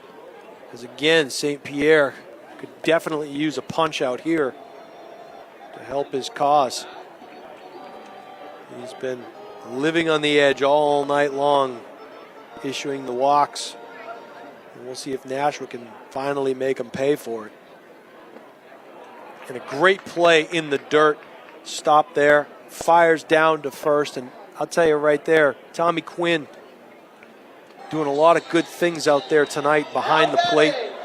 One thing I liked about that at bat by Phoenix Hernandez, and I know BJ communicates this with his players. The ball's in the dirt, it's third strike. You hustled on first base. Absolutely And if you right. don't, you're probably going to be sitting over there. on the bench. Absolutely right, and he And did. And his kids always did, and I love that. it took a dart from the catcher, to get him. Swing and a foul out of play to Nice the job left by side. the catcher. He looked at the runner at third, Yep. pumped one, then gunned it over to first base to get Hernandez in time. But This he is- also had to pick it out of the dirt without going to his knees. And that's a nice job. This is Jarrett Dupre, the designated hitter for the Silver Knights. And he got all the way to second his last time up. Slow breaking ball outside corner taken for strike. That's a tough call there. I know. Jared from Amesbury, Mass. Jason, 5'11", 200, sophomore at Northeastern. I think we already went over that first time. And he's got to protect the plate now because he's down 0-2 with 2 outs. Bat on the Base hit ball. here. Punch Yeah. it right through that third baseman. Did he choke up? No, his hands are on the bottom of that bat as well, right? Swing and a miss. And just like that, St. Pierre once again gets out of the jam. Big swing. A big swing and a miss by Jared. 2 strikeouts to Big. end the third inning, Ron. And at the end of 3 innings, 3-0 the Westfield Starfires. Westfield has 3 runs on 4 hits with no errors, while Nashua no runs on 1 hit and 1 error. I'd like to bring up one thing now that we're between innings. Sure. Jason, and what drives me crazy, I'm not sure if you like. Give me a chance to eat some French fries, Ron. Go ahead. It's cold now. It was That's like all potato right. chips over Listen, there. The replay. Here's my problem with replays in Major League Baseball. I don't mind it in football. It is what it is. Yeah. Where's the passion in Major League Baseball anymore? Remember the years a close play at first base? Yep. Are we Bang, still bang. on? Yep. Are we on a commercial? Nope, we're good. We're on. I'm with you. Here comes Weaver, Yep. and he comes out of the dugout, and he's in the umpire's face. They turn their hats around. I miss that. You miss that Now stuff. you come out, sir, can I have a replay? It A couple drives things, me yeah, crazy. a couple things I'll speak to. We were talking about the 67 World Series yes. the last time I called a game with, I don't know if it was with John or Tom, but that Game 7 of the World Series took 2 hours and like 10 minutes to play, or some ridiculous you had thing. Bob Gibson against Shalom. Fast working, though, right? Today, you get Red Sox, Yankees. You gotta set aside 4.5, 5 hours Well, to look watch at last the game. night, a 15-minute delay on a pitcher going to On a first pitcher base, going so to he first. could go back in and pitch. Yeah. And I don't know the Interesting play that was. It was a great argument. Yeah. But come on, 15 minutes, people. It's 8 pitches thrown in a half an hour. Someone needs to know the answer. Yeah, no doubt. I mean, you're playing what are they going to do? Play the game over? And I get the protest and I get all that, but they got to speed it up. That's right. That was a good stat, Jason. Yeah. 2 hours and 15 minutes. Something like that. Yeah. But just to show how the pace of the game has slowed down, guys adjusting their batting gloves and kicking dirt in the sand, and pitchers, a la David Price, taking a week and a half between pitches, and because no one calls you. I wouldn't mind if a delay if it's someone's passionately arguing. I mean, I don't like disrespect. I umpired and I also coach, so I don't like that. But a good argument in Major League Baseball, it gets your team going. It shows that you're backing up your players. You don't see that anymore, Jason. I'm with you. Here's your guy, Matt Costanza, the second baseman. We're going to disagree on anything tonight, Jason? Nope. Nice pitch. Outside goes Anibal. I think we found out his MO, Jason. He likes to hit those outside corner, and they're moving up in the box on him. And it's to say that even though he's down 3-0, Anibal's pitched an okay game. But this is what's happening. They're hitting it where they're not. Line drive, base hit right over the shortstop's head. These are little bloops, though. These are things that are falling. These are falling in base hits, like end of the bat hits or off the fist hits that are falling in the hole. It's baseball. It's not like It football is. where everybody's picking up a fumble. All of a sudden, it's 28-0, and you actually should be beating this team. It's not. Baseball's different. It is. A couple of walks, double plays, good defensive plays, and here we are down 3-0. I heard a great analogy: win the inning. Baseball is try to win the inning, and that is a high fly ball to right field. He's got a beat on it. Looks like he'll have a play, and he does. Catching that in foul territory was the right fielder, Kyle Sandstrom, for the first out. He's come a long way from Ferndale. Is it Wisconsin? Good for him for coming east to play. Maybe he has relatives there or something, but. And that what that does too is it speaks well of the baseball that's played here. Absolutely. If you're a coach out there and you're willing to send your kid across the country or from the West, Midwest to play here, that speaks volumes for the kind of baseball that this Nashua team, the product that they're putting out there. And that ball's going to drop in as well. Hey, Westfield's up there swinging. 13-31 record. They're going down swinging if they go down at all. Yep. You never know. They get hot. They're only 7 games out of a playoff spot. You never know. Don't know if they have enough road left in the race. They got about 20 games left, right? I don't think that many. No. And this is Dolan Kalza. If I said that right, I don't know if you have it. That was Elijah Dale in the basement. Dolan Acossel. Acossel, thank you. I hope we're saying that right. Yep. Apologies to Dolan and his family if we aren't. Millions watching on YouTube here this evening. Millions? We get that many Sure, watching? absolutely. Pearl River, New York, native. University of Albany, which is probably native. Actually, heading out there next week over to the Albany area. There you go. Myself, going to Saratoga. There you go.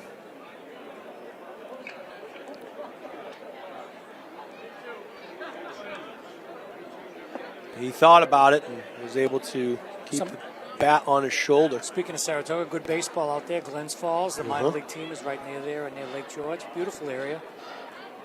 And beautiful place for horse racing, especially slow ones when I'm playing. But hey, it's fun. It's something to do that's different in the summertime. He jammed him on that one. There's a lucky fan. A great catch there. But they keep the ball here, Jason. Remember high school, they used to throw it back. I'm not sure what the FCBL budget is. Looks like they're going to let him keep it. I remember when I was coaching at BG and foul back went back, and one of the Nashua kids that I knew his father, I worked with his father, and he wouldn't throw the ball back. Gave me a dirty look, gave me some other things, and I went to his father, and he apologized. I got a phone call that night. He's a hockey player. What do you expect? 1-2 now to Dolan. My apologies to any hockey player that might take, And that wrong. A great block there by the catcher for the Silver Knights. Dylan Jones? Or is that Jake? Jake Oren. Looks like it's Oren, yeah. Newfields, New Hampshire. Plays down at Bates College. Yeah, Dylan Jones is DH, right? Yes. So that was Jake Arend. Nice block back there. Yeah. First and second, and a chance for more as the shortstop backs up on it, and because he did, they missed the twin killing. And I'll tell you what happened there, Ron, is the shortstop, Lucier, backed up a step instead of charging that ball, and that's what cost him the double play, in my opinion. Your opinion is noted. It was a nice turn by, I believe that was Hernandez at second base, right? Yeah. Nice quick turn, almost had him at first base. Very close play. There's a good chance that Cooper Annabelle will get out of this inning. There's 2 outs now. Runners at first and third. Let's see if BJ has his players prepared for first and third here. We'll see. And at this point, you really, you have to get out of here without giving up a run. You've got to keep the damage to a minimum. If I got a comment on first and third, we'll get to that after this pitch. It used to drive me crazy. Even in Little League when I played, I was a catcher. I threw the ball out at second base. Throw it down. And sometimes they'd be shocked that I threw it. And a lot of coaches, what I saw over the years is they just give them the base. And that drives me insane. Yeah. Now I get it. We'll get into this pitch afterwards. Nice Outside. pitch. Yeah, Crossan takes a strike to the outside portion of the Sometimes plate. I get it. You don't have time to practice it. And that happens with Little League. But to just give up the base. I also like the short throw to the shortstop to get the play. Oh, yeah, at least you're making a play. I think you're making a play. You come up front. Yeah, yeah. And he'll take off, and they fouls one off there. I think you were gonna get your. I don't know if you were gonna get your wish or not, because it was definitely a hit and run situation. Yeah, he got a big jump. I think he would have had it second base pretty easily. Will probably throw it over to first base, keep him close a little bit right now. 1-2 now to Crossan with 2 down here in the top of the 4th.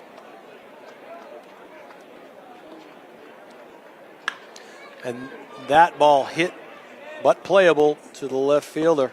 And no runs. He got out of that jam. So Annabelle gets out of the 4th inning.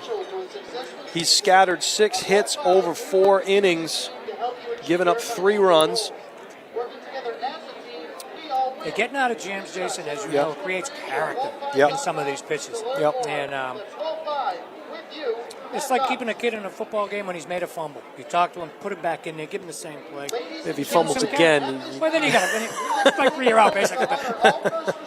You're right. That's when the assistant coaches come in and console them. And it's happened before, as you know. Right. But usually when the head coach is flipping out on the sideline, we got to take him aside. Yeah, no doubt. But anyway, same thing with pitches. Stick with them. I remember years ago at BG when I was Jason Pelletier was pitching. We had something going on over there. I think someone's being honored. Hate to miss that, Jason. Oh, yeah. A round of applause.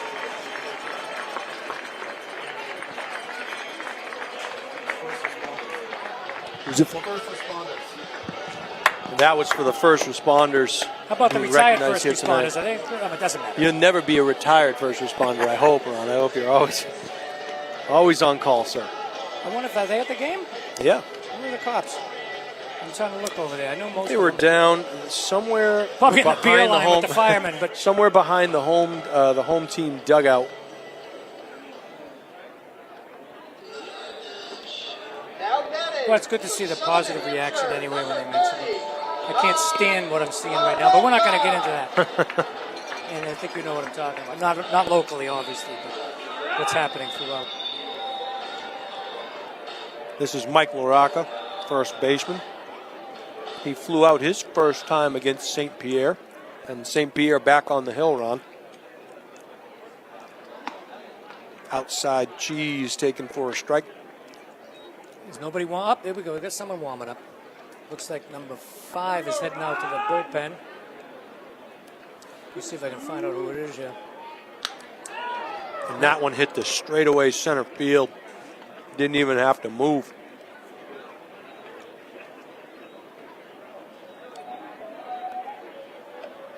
So they had him placed perfectly.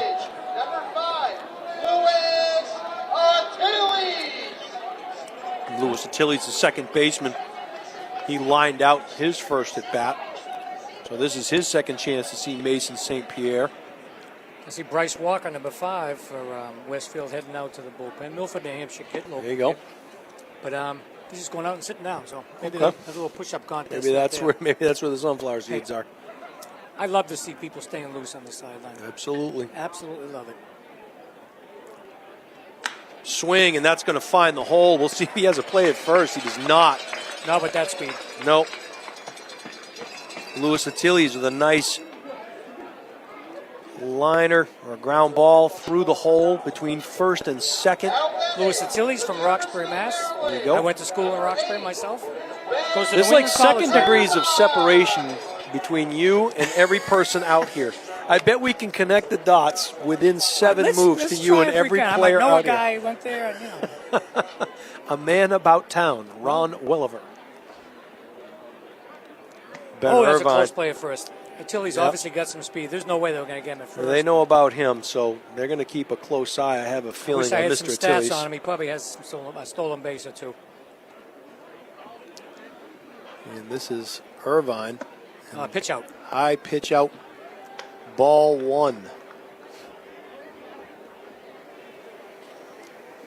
Sure BJ never thought that was coming. Kept him honest. BJ's always thinking. Hey, goody, Blue, goody! 1-1. 1 down here in the bottom of the 4th inning to Ben Irvine. He walked his first time up.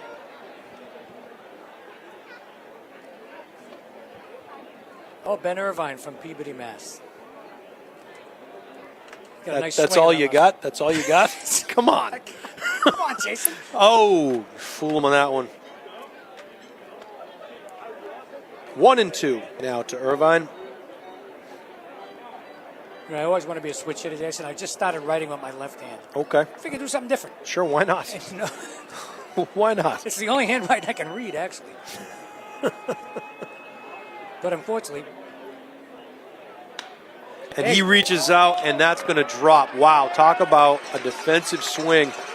nice I don't job. know if he was fooled on that pitch, Ron, or if he just was a defensive swing, but he just bloops one into left field, and suddenly your 8-9 hitters have something going. I always said the philosophy: if the bottom of the order gets on base, you usually score runs and win the game. Well, and you now should. they got first and second. And look how they did it, too. A ground ball through the hole, a bloop single to left field, and Now you got the top of the order up. you hope Noah Lucier, he could do something with it with 1 down. Double play in effect here.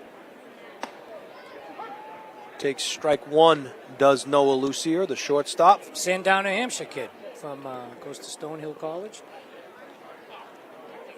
Popped out in his last at bat, walked in his first at bat. That one way outside, that's going to advance the runners. Mark that as a wild pitch, I'm thinking. St. Ron. Pierre better be careful. Yeah, he got a little aggressive there. Louis Attilles looking to take another base on it. Why not? He's their rabbit out there. I thought he was going to go for a minute there because St. Pierre didn't hustle to the plate. It didn't look like, it didn't look also like Quinn made a mad dash for that ball either. And that is going to be Nice play. High throw and a good job to look. It looks like a double play. They Jason. caught him. They caught him not paying attention, Ron, and that's exactly what's going to happen. And that is a base running gaff. And I think nice play by the third baseman. No Devin doubt. Kellogg. With Devin, he looked him back quickly. He could have made a play on Achilles right there. Yeah, Achilles. But he gunned it to first. It was a little wide. A nice play, tagged the runner. All of a sudden, Achilles is 45 feet down the line, and He came up a little lame too, did Achilles. I'm not sure if he lost sight of what was happening. If he forgot that he had to hustle back to third. If Yeah, he went something. to hustle back, could have pulled a muscle. Something. Yeah. So we'll see if BJ replaces him. He's an infielder. So second baseman is he the? No, Fernandez is the second baseman. Achilles is the second baseman. Oh, he is the second Yep. baseman. So we'll see what happens. I believe I gave Hernandez credit for something earlier, but it was actually Achilles, the second base. We'll see if he comes out. I think he is waiting out there. Yep, here he comes. Hey fans, Somebody's waiting for their glove. nitrogen ice cream for sale. See, Achilles Yeah, is he's out there he's a at senior second. at New England College, so Okay. So yep. Right here, using the science of liquid nitrogen. It's the smoothest, creamiest ice cream ever. but going back to what I was saying earlier about people keeping loose in between innings. Sure. When I coached, even when I played, if I wasn't playing, I was running sprints. I was jogging, playing catch with the outfielders. So if the coach calls your number, you're ready to go. You're ready to go. And Yeah. I'd like to see kids like that, even at this age. There are things. Some might not know they're playing, so they may want to. There are rest. games within the game when I used to coach Little League Absolutely. stuff that I used to do. If the ball was not hit to you, I'd often tell kids, okay, after the play is over, I want you to imagine the ball was hit to you. What would you have done with it? And they would actually go through the motion That's of great. throwing to I'd second always, and throwing I'd to always first. teach people, line drive, what do you do? Fly ball, what do you do? Yep. In the gap, who do you hit? Yep. If you think about it every single time, ground ball, okay, I'm going to third. If you're an outfielder, in the middle runner on first. If it's a fly ball, looking for the tag up. A deep fly, now you're looking to get the back. And you have to believe, Ron, with these guys, they when you get to the majors, the mistakes become, you would think, less and less because it's almost second nature. But they still make mistakes sometimes because you get. the human element It's of a the human game. element of the game. Jason Roby on Nashua ETV here along with Ron Welliver, Tim O'Neill on the moving pictures. Pete Johnson is the executive producer. Great night for baseball here at Holman Stadium as we head to the top of the fifth inning. Westfield Stars have a 3-0 lead. And up to bat here, first hitter. Number 17, Devin Kellogg, our third baseman. Yeah, he had a sacrifice fly, I believe, his last time up, and he popped out in the first innings. This is his third. Look, slow breaking ball. That's going to be a high fly ball, playable by the center fielder as he makes the catch in right center. It's a big field, Jason. It a sure lot is. of room out there. You got some rabbit for outfielders. Yeah, Not much Danny- is going to get in when it's off there. Danny Crossan had to run a few yards to get there, but he did. Comments, Joyce. Here comes trouble. Thomas Joyce up to the plate. Caught him with a nice off-speed pitch last time. Yeah, he was fooled last time. Fooled me once. Struck out 23 times in 119 at bats, so he does get his licks in there, Jason. Mm-hmm. Foul back into the net, and how many times you got the baseballs come in the booth here, Jason? We've gotten a couple close ones. Pete's had a couple at his window. Tim had one. I know that Tom King in his special office over there on the far side had one or two. John Collins is here. You're going to see him diving for that. John Collins will be That's- jumping out the window to that's make it. that play. Instinct. Pitch is taken high. Count evens up at 1-1.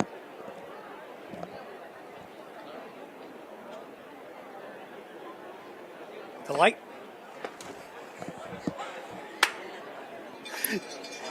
Just tell me to put the light on, using Jason. You're sign pointing at the language wall. here.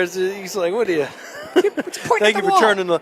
We got a major league operation here, Ron. We can't do that.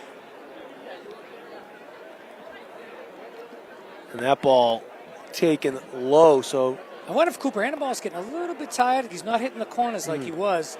And he's better be careful with Joyce if he gets it over the plate. well, I think you said it there. He's probably being ultra careful. 2-1 now. Bases are empty, and that's probably the time that you want to face Joyce when no one is on. And that ball taken high. 3-1 now.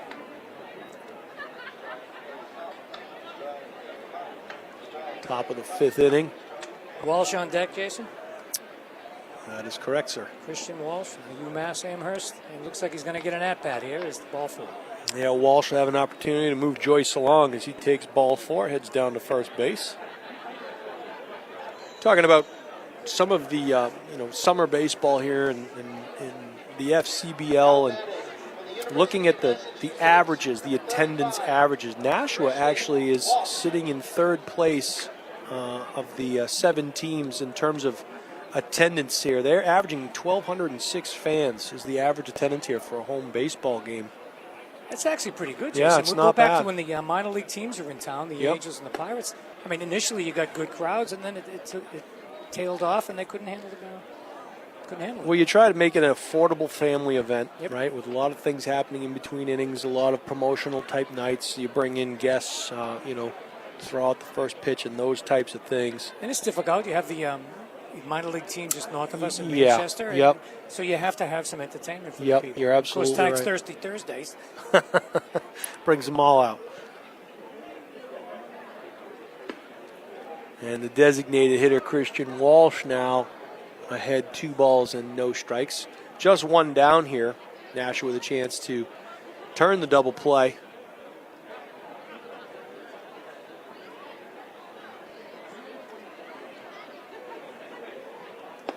That pitch taken outside by Walsh. Looks like someone might be getting heated up in the bullpen. Yeah, there's action down the right field line. Can't see the numbers, Jason. Eyes ain't what they used to be. Yeah, looks like 17 maybe. It's Jimmy Fahey, sophomore out of Trinity College. Unless he's, looks like he's getting ready to go. He warmed up anyway. And that pitch taken outside for ball 4, and I think you hit the nail on the head here, Ron, is that 2 walks to start the top of the 5th. Well, he's got to be on a pitch count, too, Yeah. so I'm sure BJ's got someone keeping track of that.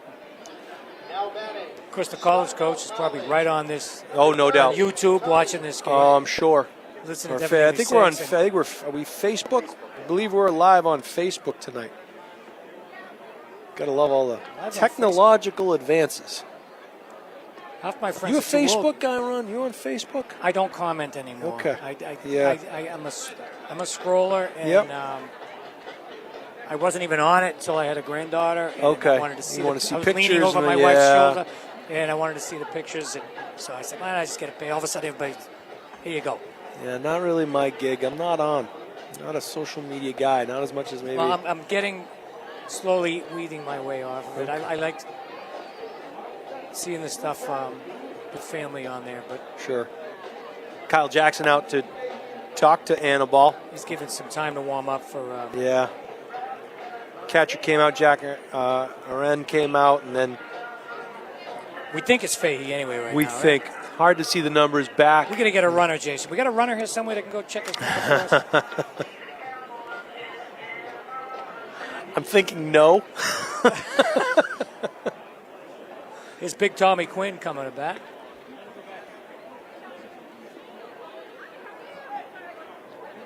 Yeah, Quinn, the catcher, he grounded out his last at bat and struck out swinging his first time. So we'll see if the 3rd time is the charm for him as he When he gets his Takes licks up there, outside, Jason, he's yeah. a 280 hitter. He strikes out 33 times in 93 at bats, so 1 every 3. He's already done his average this game. There you go. But he's up there hacking, and he can hit the ball a long way. He's got 18 ribbies on the season. Catcher's in the 5 spot, so you know he can put the ball in play. Swing and a foul back off to the right side here. And that is off the top of the facade and comes back and lands behind the Silver Knight dugout. You got to pay attention to where those foul balls go all the time, Ron. Well, it's funny how they got the netting up They now, do, which I but- think's a good idea. Oh, it is. I mean, I go back to when you brought your baseball glove and you were hoping they'd hit a rocket to you. But fly ball. Speaking of rockets, that one hit a ton, but playable for the right fielder. He settles up underneath it. There'll be a tag and advancement from 2nd to 3rd. So runners now at the corners. Good basic base running, Jason. Yep. Front guy tags up, back guy goes halfway in case he drops it. Yeah. I do have a story on that for an ignorant parent one time, but maybe we'll get into that Not later. you. Oh, yeah. Yeah, My you- first year over at Bishop Girton, the same thing happened right here. Front guy tagged, back guy went halfway. The kid in right field for Nashua High had a rocket for an arm. Yeah. So the kid went halfway, came back. The one on second tagged the third. Kid threw a bullet into second base, and I got a parent behind me swearing at me. Yeah. I had to go challenge the crowd. Who's got something to say? And nobody would say anything. To this day, I don't know who it was. I hope he's listening. I don't like college, Jason. I'm sorry. I hear you. Speaking of your favorite player, Matt Costanza, the second baseman for the Westfield Starfires, is now up to bat. That's the best thing. Did I digress, though? I'm sorry. You know what you're going to get with Ron Welliver, no doubt about it. There's a story, and it's. I'll tell you what, this is a lot more fun than if I'd been doing this by myself. That ball fouled off to the left side and out of play. One ball, Jason, one strike, it's only 2 the outs top here. of the fifth, though, so I'm not sure. Man, if there's you got to feel be that way after the ninth. Are you running out of gas? You're good. He's good. Actually, I'm good. 9-inning It's game coming here, up on Ron. We got a 9 9-inning game where the Legion is now 7 innings, I haven't which run I out do of like. stories. I got a few. Oh, I know that's right. You just need a reminder I to get know you back that's into the right. spirit of things. And that pitch outside.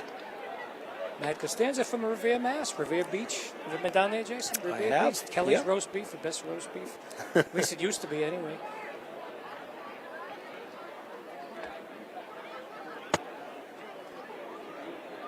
Two balls and a strike now.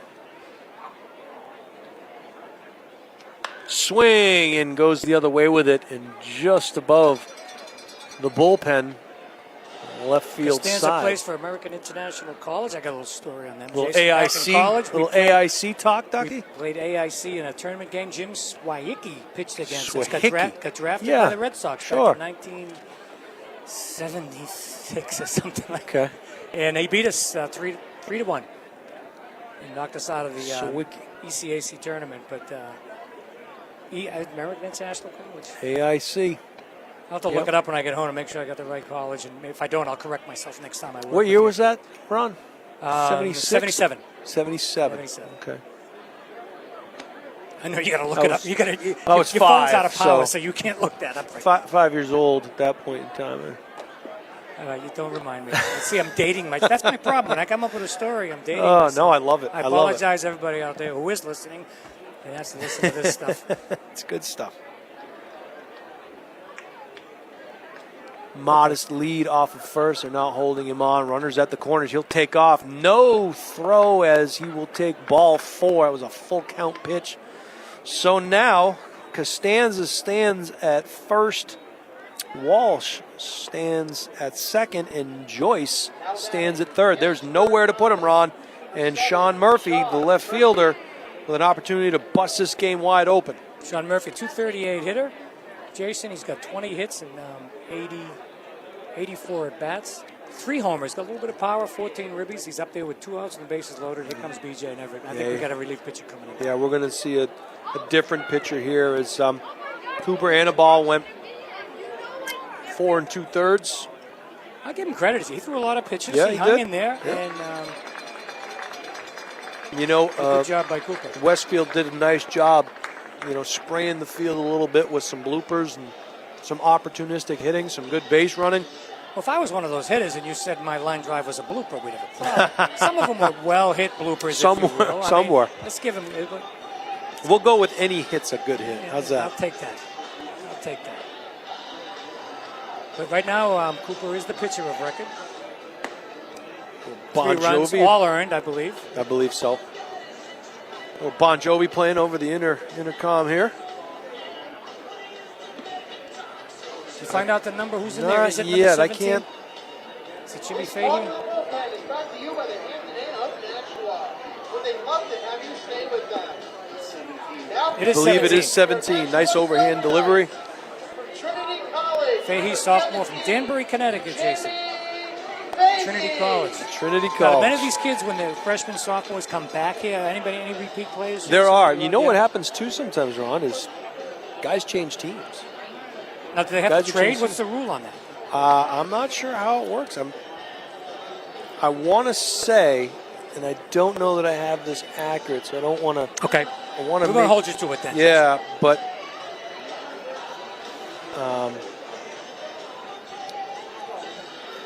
your stats that you brought from, did we say they were from last year? Well, Are they from last year? well, These aren't. I don't have the national Okay. stats. Those are from last year. I tossed them because I don't even know anybody. Okay. And I have a bunch. God bless my wife. She sent me a bunch on my phone, but I can't read them. Well, the Futures Collegiate Baseball League has a great website, FCBL website. And you Maybe can I go should to read it. that next time so I don't have to ask Well, you and these you questions. you can also, and I'm not, quite the navigator, but you can also go through and look at years past and see, who did what. And I had the opportunity to call the All-Star game here last Oh, year. that's fantastic. What a great game it was. It was a great thing. Beautiful ballpark here. Ball one Fahey outside looks now. like he's got a little gas, and he warmed up with gas. Starts him out, Sean Murphy up with a curveball. Straight overhand pitcher, right-handed. Nowhere to put him. Outside corner called strike one. Nice fastball by Fahey on that outside corner. Looked like it was knee-high. Hard to see from this area, but it was a low pitch. He's got to keep the ball down here.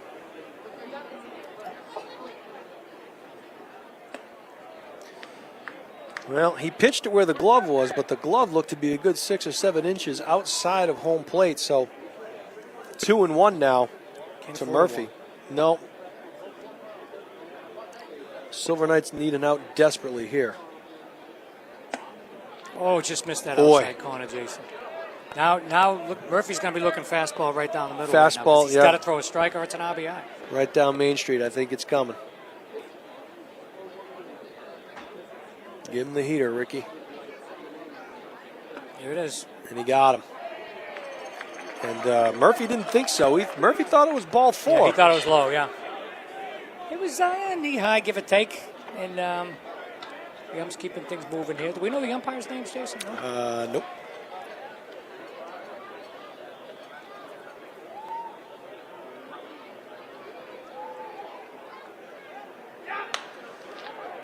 Yeah, staying alive right there. Hey, good for Stuck the bat Fahey. out. 3-2 count. Still Yep. looking to the outside Yep. corner. Yep. And a defensive swing by Staying alive by Murphy.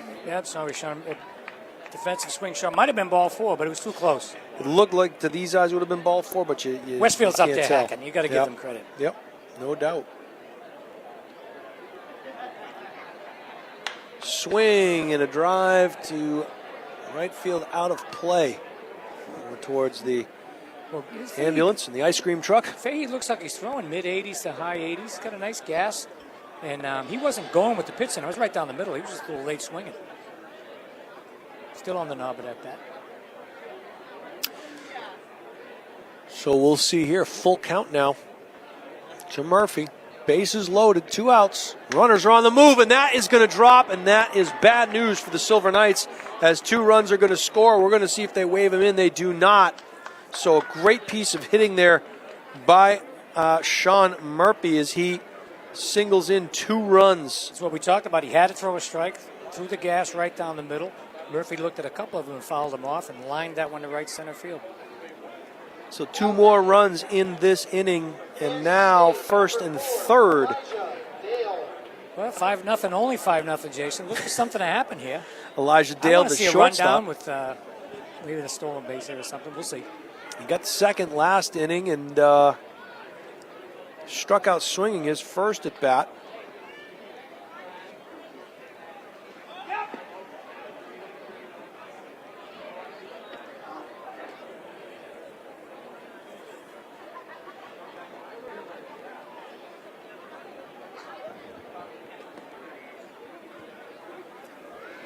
So Jimmy Fahey trying to get out of this jam. He inherited a couple of the runners there. Nice fastball on the outside corner. Fahey isn't playing around. He's throwing strikes out there. Well, you know what you're going to get. And count is 1-1 with 2 outs here. We've seen one deuce. That was the leadoff pitcher. First pitch he threw. Yep. Not sure if Murphy's going to try to steal or not. Not much of a lead over there. That ball low. 2 balls and a strike now. It's a Jacob Wren by the plate, down behind the plate, right? I believe Yeah, that Dylan is Jones the is case. the agent. Yep. The other catcher is Alex Lane, freshman out of Bryant. Swing and pulled into the Ooh. dugout, and Someone stuck out a hand there. That Yep. could be dangerous. yep, My hand's hurting just you're watching. going to feel that one in the morning. No, these are kids. It's gone by the morning, Jason. We'll feel it for a week. It's true. So true.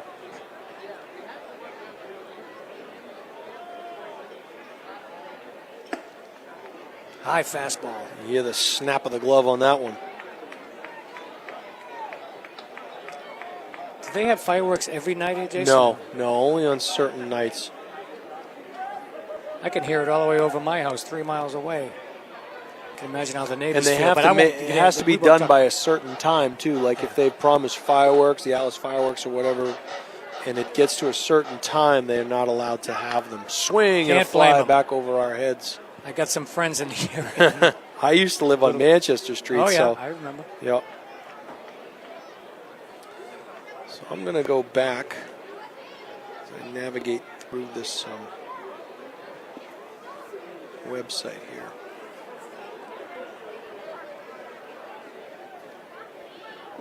That ball low, and that's going to be ball 4. And Loads up the bases. bases loaded once again as Elijah Dale makes his way down. Nice stop by Rend in the dirt, saving a run at third base. Now batting.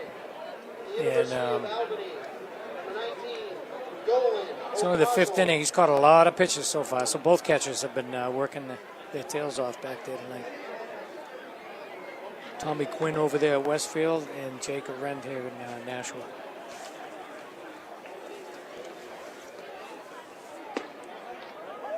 And there's a strike.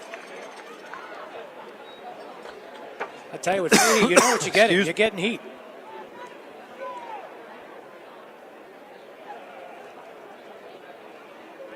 Oh and 1, bases loaded.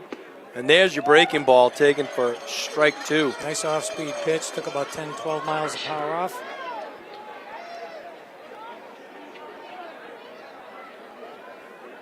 You got a new stat sheet over there, Jason? No, I was just taking a look at in my scorebook. Did he go? They ask. He says no. Something pretty interesting here. The 80th birthday celebration last year, in addition to the Team Nashua and Team Dodgers, recognized Don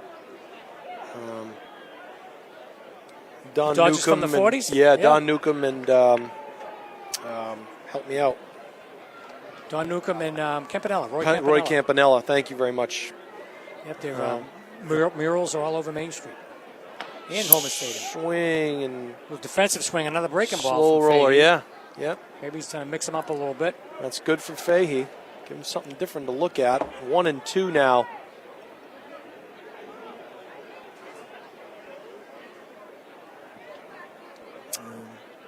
Well, this is the All-Star game. Dale Jason. Costa. Yes, correct. Yep, from last year. Swing and went right back here towards us. I think that one made its way It was out. above us. Yep. It was above us. Not to worry, honey. We're No. fine. Yep. Still 1 and 2 now. Is she listening at home? I don't know. She, Yeah. I stopped getting probably. Yeah. Good night. I'm not home, so she can Yeah, watch she the can do stuff whatever that I she can't wants, right? stand it. A slow roller, that is going to be trouble. That's going to plate another Infield run. hit. Now, are you calling that a scalding shot to the third baseman, or is that just a little bloops in? Jason, that was a little. That was a dribbler. It happens. Happens to the best of them. So, I tell you though, you get in the over 40, over 50 league, a dribbler, anything can happen. he'd still be running to first base, too. Now batting. Dylan Acosta got that hit, and he has quietly put together a 3-for-3 night thus far, it looks like. So, another run is plated as Costanza brings in the 6th run for the Westfield Starfires. Still 2 outs here in the top of the 5th inning. Top of the order, Dan Crossan up at. Swing and a miss there for Crossan. He popped up in his last at bat. 279 hitter. He's got 41 hits, 18 ribbies, and 14 walks. Oh, and they punched him out pitch. there on the outside pitch. He didn't like it. He's shaking his head there, Jason. And he sure is. That some little comment down there because he got glad at the stands a little bit. Well, that I'm not outside pitch, that one appeared to be a little high, but hard to tell again from where we are. sure. But at least the home plate ump is pretty consistent. He's been on that consistent corner. with Yeah, the I'll outside give him corner, that. I think, for sure. Yep. That's why there's people talk about robots doing the plate and this. Oh, Come no. on, you need the human element. You need to this the game. human element. That's We're already right. losing it, Jason. That's right. Not at this level. I mean, No. at the big level. Yeah. If that's the case, you might as well put the Stepford baseball players in there and let robots play. Ron, I think they went through the entire order that inning as well. So at the as we head into the bottom of the fifth, it is 6-0 Westfield Starfires on top of the hometown Nashua Silver Knights. Jason Roby along with Ron Welliver here, the B team as I like to call us. The B team, C team, the Jason, C you're team talking on about some me. nights. We'll go back to that little But story. your from the stories 60s. will rival John Collins's. Do you remember Dick Raditz, the reliever Sure. in the 60s Yeah. for the Red Sox? Yeah. Well, Dick Raditz went to our church. Okay. So every Sunday when they were home, the parents would bring the autograph books to church. Oh, geez. He'd stand up in the back, and right after communion, he's out of there, and we're chasing him. I must have had 5 autographs. I still got the book at home. That's great. The poor guy. And there's like Bibles missing from the church. Oh, You yeah, guys the haven't poor signed guy, anything, yeah. and I look at it now as an adult myself. I'm like, you got to be that poor guy. He just want to go to church, Right. get some peace in his life, and you got these knuckleheads chasing him, and their kids. Yeah. And he was great, but there was a point. But you don't think about it when you're 10 years old, 8 years old, or whatever I was at Sure. the time. It's funny, later on in life, playing softball down at Bronzecraft here in Nashua. Yep. Who shows up at the game is a friend of Jerry Burns, one of my teammates. Dick Raditz is Is sitting that right? on my bench watching me play softball. Did you tell him? I'm sure you had a. Oh, I told you, he remembered. Yeah, conversation. Oh, he good. remembered. He goes, oh, St. Pius Church. I go, that's it. You remember it, Dick? He lived in Milton at the time, Milton, Mass. I was from Hyde Park. It's right on the border. Sure. Back in the game. Shit, that story's over. We got a few other here. We got stuff for extra innings here, Jason. Well, and I would say this to you as Dick you were Raditz telling made your full Dick circle. Raditz story. Speaking of pitchers, Mason St. Pierre back on the hill to go to the bottom of the fifth here. And there's nobody warming up, There's Jason. This nobody is his game. warming up. Jack Aren, the catcher. He may be on an inning count or a pitch count. I'm I think sure it's more of an inning count. at this well, point. But he may be one of those guys that gets stronger as the game swing, goes. and that one's going to fall in That's a shot. left center. That's a good line drive hit. He takes a wide turn, does throw. Jack Aren, but he'll think twice and head back to first. But a good way to start the inning. Nice throw from center field at the end, crossing into second base. They would have been waiting for him. Nice shot to left center field. I'm sorry. And if you're the Silver Knights and you're BJ Neverett, I'm sure you've told your team, look, you can't score 6 runs with one swing of the bat. Let's try and win this inning, get us back in the ball game, as they gave up 3 last inning. Is that Jeff Dupont out there? It First is base Dupes, coach? the first base coach. Played football for me at the He played Unified football for me National at High. Fairgrounds Junior High. There you go. What is he, 30 years old? Oh, my God, how old am I? We had some great teams back there at Fairgrounds sure with John did. Coughlin. Oh, yeah. We wrote a book at those teams, Jason, let me tell you. I've seen that book. Dylan Jones hits one a mile in the sky, and That's trouble. it could be trouble. Charging Oh, quick, nice try by Cross. and a great effort. A chance for a play at second. Oh, man, I'll tell you what right there. You get caught in no man's land. You have to wait to see if the ball gets caught. The center fielder is standing or laying down in short right field. We used to do a drill, Jason, called Who's the Boss? And no, you wouldn't have I any hear ya. baseballs on the field. You say where the ball's going, who's the boss. That was the right fielder's ball. You should have called it. Should have been the right fielder. And give Cross some credit. He ran a long way for that. He probably called for the ball. He's one of those guys that wants the ball. And Crossan, coming from left to right, has a chance to get the runner out at second. Yeah, it Laying was, on his stomach. He went halfway, but Yeah. he probably should have been out because he didn't slide. There's He just a went in standing up. The umpire gave him a break on that one, I think. there's a reason why your center fielder is usually your fastest, most athletic guy. Kid can fly. So Silver Knights with something going as Kyle Sanchon, the right fielder, stands in, takes ball 1 outside. Not sure if we mentioned it, though. He dove. The ball went in his In his glove. glove, And fell as yeah, he hit the yeah, ground. absolutely right. And, He would have had a chance to double him off at first. if he catches that ball, right? If he caught the ball, that would have been the best play. He could have flipped it to the right fielder or Castle. Sandstrom now with a chance here to make something happen. He's walked the 2 times he's been at bat, so he's been on base. He's gotten as far as his second at bat. Is this Jake Arend? Number 4? This is, excuse me, Jake Arend, my apologies. I was looking at 41, not 4. That's why I'm here, Jason. That's why you're here, sir. That and the stories from the 60s. We can work up to the 70s and 80s. And, there's some great moments, though, that I can share. No, there are, yeah. For me, they were at the time. Yeah, absolutely. We might put them to sleep, but hey. Oh. Dick Raditz, God rest his soul, and it came full circle with me, and I think that was great. Of course, you know me, Jason. Ball 4 is... By the way, I'm going to go back and say I was right. That is number 41, Kyle Sandstrom. I didn't see the one. See? Jason, I stand corrected. That was Sandstrom from Charleston Southern. Walking, and I think finally, I'm not sure if there's anybody warming up. We're going to talk about it here, but you're right. There is nobody warming up. So this is going to be a meeting of the minds, and let's hope for a short meeting. The score is 6-0 here in the bottom of the 5th inning. Nobody out. Probably if it's a close game or a one-run game, he might go to a reliever right now. But he's trying to get some innings out of him. Well, let's see if he can, if this is going to be his last inning and he hasn't quite reached that pitch count, let's see if he can work his way out. If he gives up a couple, so be it, but we're still in the lead. So there's a kid in the bullpen has done like 100 push-ups already, so he's ready to go. I'm hoping he just gets he's ready for a flex off, but I'm not sure he's ready to throw. Come on, bring him up here. So, things have just gotten a little interesting here as Phoenix Hernandez, the third baseman, has a chance to plate or get the first run in for the Silver Knights. He struck out swinging his last at bat, and he takes a mighty cut there and misses, down 0-1. Local kid from Brooklyn, New York, Jason. Home of the Brooklyn Dodgers. I wonder what they did with that stadium out there. Probably tore it down. Tore it down, I would think. Condos. Yeah, probably. What a shame.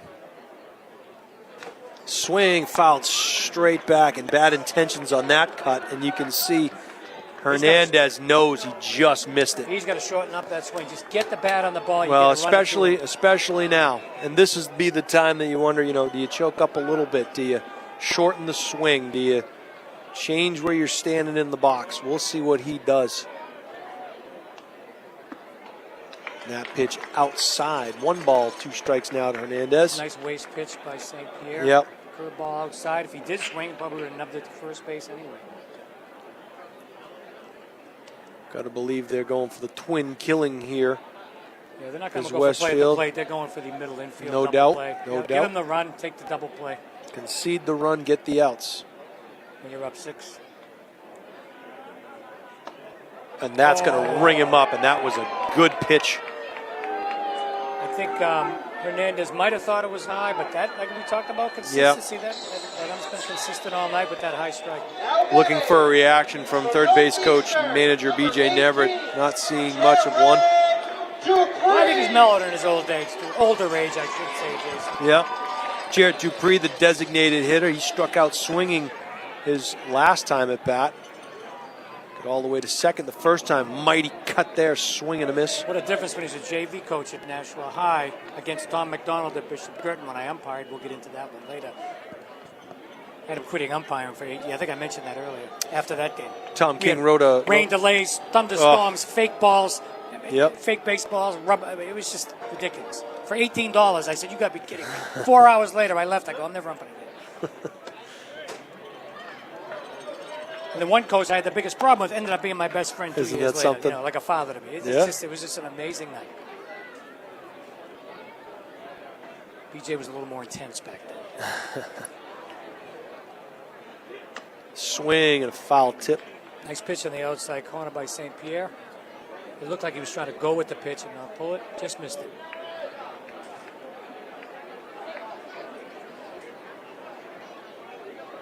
So the Silver Knights need this.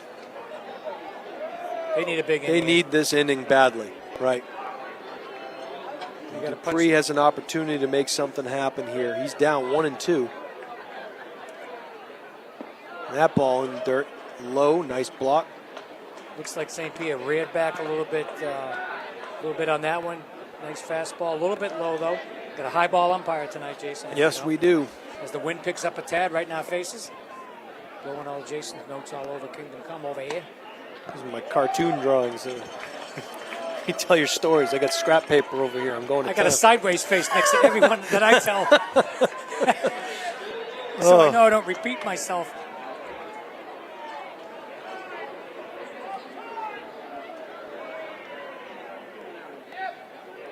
And that pitch is going to plate Nashua's first run. And a mock cheer from the crowd. I'm not sure how genuine that one is. I didn't think they mock cheered college kids. But they are. They want some action here. Hey. So. Well, it is Thirsty Thursday, Jason. It is Thirsty Thursday. I'm not sure if they shut it down after the there's fifth no line or the now. sixth. I guarantee you they shut it down. Maybe they were booing the line. I don't know. It could be. Mike Still bases LaRocca. loaded. Mike LaRocca up now. He flew out to left field in his last at bat, and he flew out in his first at bat, so 0 for 2. And that pitch taken high, ball 1.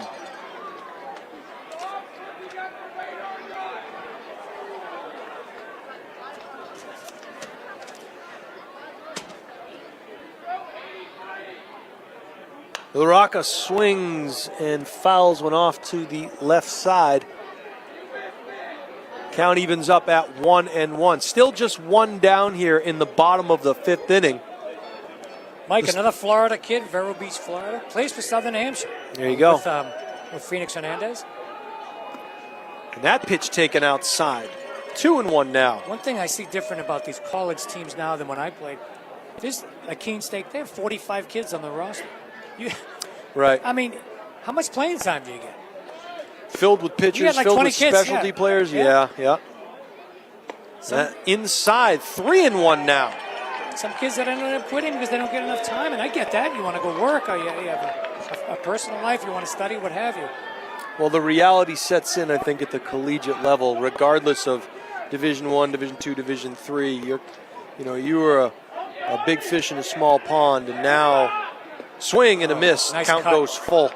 But when you go to play college athletics, you're playing with everybody's best from everywhere, and it's a job. It really is. And playing. But now they play all year long. You got to work out in the winter. We didn't have that back. Oh, we did. Boy. You showed up 2 weeks before the season started, and if you didn't get in shape, that was your wrong business. Yep. Oh, nice pitch. Foul tip into the glove. Strike 3. I tell you, St. Pierre's got a rubber arm. He had some gas on that ball. Yep. He's got to be up to 90 pitches or so. I think that'll be it for him. Not sure who's coming in, though. There comes around head coach. We have the head coach's name, number 44, Jason? Yeah. The manager is. Let's see if I have that. I don't think we have that on my paperwork. Nope, I can't see nothing here. So, regardless, a pitching change will be made, and Mason St. Pierre getting some nice handshakes from his teammates in the dugout. Hopefully, Billy scattered. Kloss has some ice down there for him. He scattered 5 hits through 4 2/3 innings. 1 run in, 1 error. Number 10, Stephen Fleury, is coming in. He's from Wilbraham, Massachusetts. I never heard of that town. It's probably Stephen Fleury. Merrimack College player, right on Route 114 Sure. down there in North. Is it North Andover? It is North Andover, yes, sir. Right on 114. Nice college. Very nice school. Just went Division I in football, I know.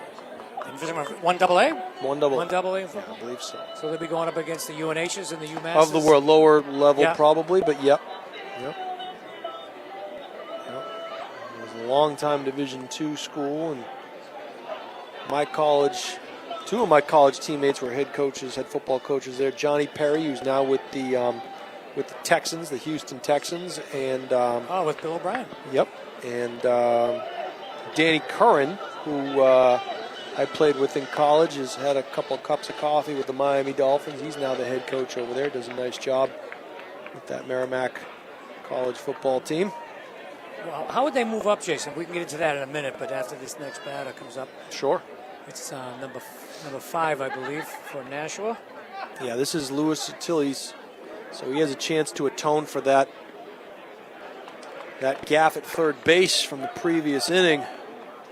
There's 2 outs, but if he hits a ground ball somewhere, they better get rid of it quickly. He's got some speed. He has speed, and they'll be off with contact with 2 outs, so you're hoping that a base knock here could score a couple. Get you right back in this game. I wonder what high school Lewis went to. Swing and a foul tip back there. I'm going to see if I look him up, see if he went to my alma mater, Boston Tech. Boston Technical. Ever hear of that, Jason? I did not. I have not, I should say. But Tilly's count evens up 1 ball, 1 strike now to the right-handed batter. Second baseman digs in. And the pitch from Fleury. And there's that high strike we've been talking about. Some cat calls from the stands, but again, been fairly consistent tonight. Louis Tilly's went to Charlestown High School down in, right on the north side of Boston. There you go. And he was stepping out of the batter's box, and the pitch came anyway. He was new 2016 Defensive Player in the tournament at the University of Virginia. Wow, there you go. He played baseball at Oklahoma State College for 1 year before moving. And that one, They might have hit him. I think the umpire's saying no. Tilly started heading down towards first. It looked like it was going to hit him, and then it may be a late break, and it ended up in the catcher's glove. And not sure if he learned that move that when he turns his. Got to turn into it. Blue says no. Come on back. Count evens up. BJ's his kids were good at that. And 2 I'm not and sure 2. if he teaches it at this level, but I mean, the Tilly's might have his own habits. Deuces are wild. He turned nicely into that one. So we have a full count now. The runners will be on the move. 3 balls, 2 strikes, 2 outs. Tilly's the batter.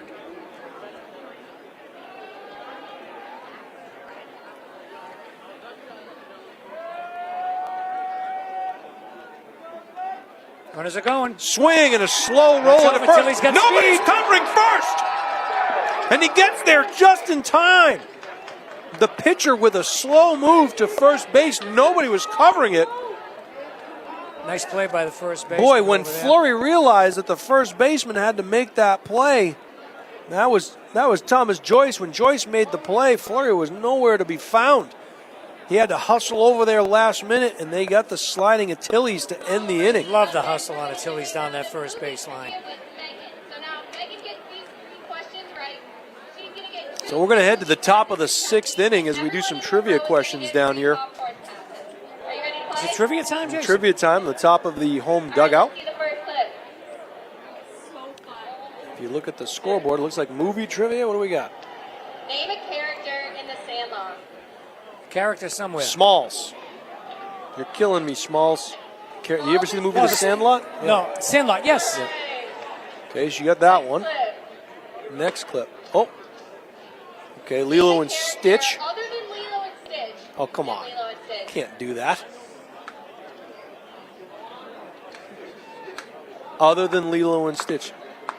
Elvis Lilo. I would go with that one. Or You're Stitch. better at Elvis that trivia Stitch. than me. With Disney movies. Come on. I can't see it. Oh. My kids are in their 30s. Yours are still watching Disney movies on the Friday night My with daughter popcorn is. sitting on your lap. Name an Avenger. An Avenger. The Hulk's an Avenger. Captain America. She did well. She got them all. You seen What those did she win movies? over there? A T-shirt or something? Probably, yeah. Maybe a free hot dog or something. I don't know. You seen the Avengers movies, Ron? No. Oh my God.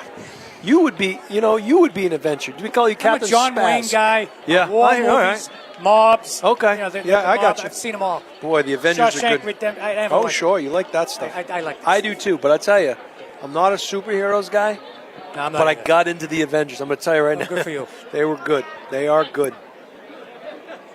Looks like they're taking a group picture down here. Everybody say cheese. Who's coming up at bat here? I don't think not many subs going Well, on this right is here right now. this is a political picture here. All right, here we go. Who's the politician? We're in Bernie shirts. Bernie shirts. Yep. Oh boy. Here we go. 1-0 now, and that pitch low and inside. I Two better balls put and my no MAGA strikes. hat away then, huh, Jason? Oh, my no, God. I'm only kidding. I don't. I'm really kidding. Well, it's nice working with you, Ron, and swing and a foul off to the right side, out of play. Number 17, Devin Kellogg. He's had a nice game tonight at the plate and in the field. Yeah, he has. Sacrifice fly popped up a couple times, but opportunity here to extend this lead. 3 balls and a strike now to Kellogg.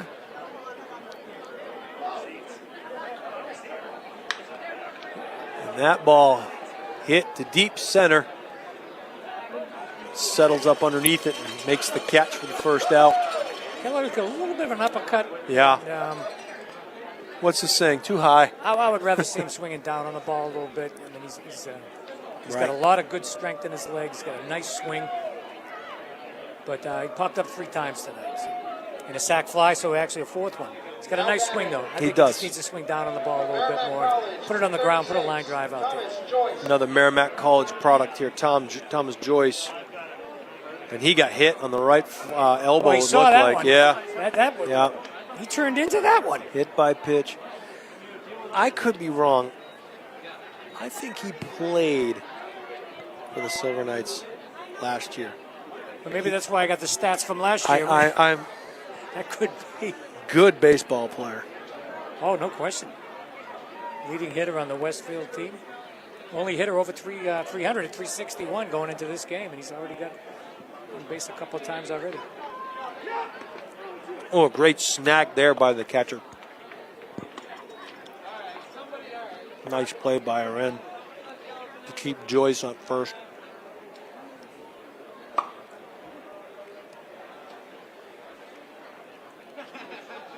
Christian Walsh with a chance to do some more damage here. What a And shot. he does. That is a smash. And that's going to be One hop the wall, Jason. extra Here comes the bases. runner all Oh, the way around. they hold him. Kellogg stops at third base. A nice line shot double by Walsh, who's DHing tonight, right, Jason? He's one of That's their correct. catchers. Now, if you didn't know any better and you were to see this team, you didn't see their record, you certainly wouldn't think that they're a basement-dwelling 13-31 team. No. I'm relatively certain. They've got some power in the middle of that lineup. Christian Walsh, he's getting his series of swings in from Sterling, Mass.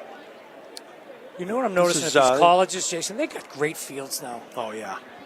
Back in the day, going back in the day again, we played at the town fields. If Right. you're lucky, Maybe you get to these big colleges, AIC, New Haven, North Haven. Beautiful colleges. But most of the colleges now, they got these beautiful stadiums. Yeah. Tommy Quinn takes strike 1 from Fahey. Swing and a miss and a big cut there from Quinn. Yeah, he got his money's worth for that cut, Yep. I'll tell you that. Nice fastball on the outside corner. He's quickly down 0-2 now. Punch out would greatly benefit Jimmy Fahey at this point.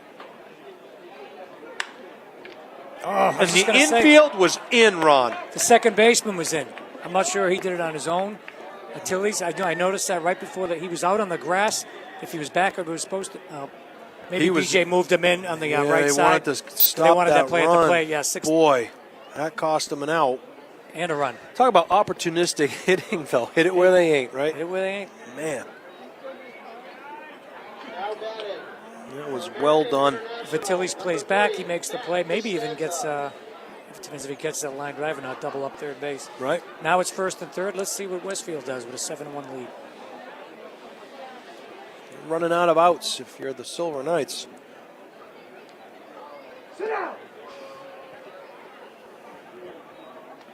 And the ball outside, Jason. 1-0. Yep. At least one of us can see that scoreboard. Matt Costanza now, the second baseman. He scored last inning. Base knock here will drive in another.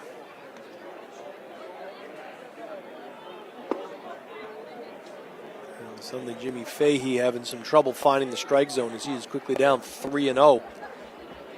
Silver Knights have someone warming up in the bullpen, Jason, a right-hander. They do. Not sure who it Yeah. is.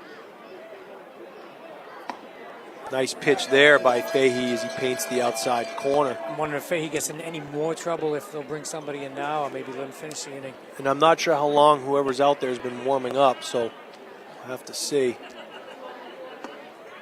And that pitch just misses, so Costanza will get a bases on ball. And now we have bases loaded again with one out. Sean Murphy again, number 7. Double his last at bat. Was that a bloop double, Jason, or was it a line shot? Do you remember? Now batting. They're all good hits. Good, that's what I want to hear you say. Here comes manager BJ Neverett out to the hill, and He'll walk slowly, let the pitcher warm up in the bullpen. He's doing some stretches out there. yeah, this will probably be the end of the evening for Jimmy Fahey. Throws hard for an inning or He two. does. He does throw hard. He does. But not his night. And going to leave the bases loaded With one out. with one out. So, twin killing in play. We'll see who's on the mound for the Silver Knights. Trying to get a look at that number. There's Ron Welliver's iPod blaring over the intercom. This call to the bullpen Yeah, right. is brought to you by the Hampton Inn of Nashua, where you can sleep on cloud 9. Looks like 38, Ron. Number 38 for the Silver Knights. This is Alex Schaefer. From Trinity College. From Trinity College, number 38. Hometown of Baltimore, Maryland. Schaefer. Big strapping 6'4", 225 right-hander, Jason. Mm-hmm. Looks like he can bring it. And it does indeed look that way.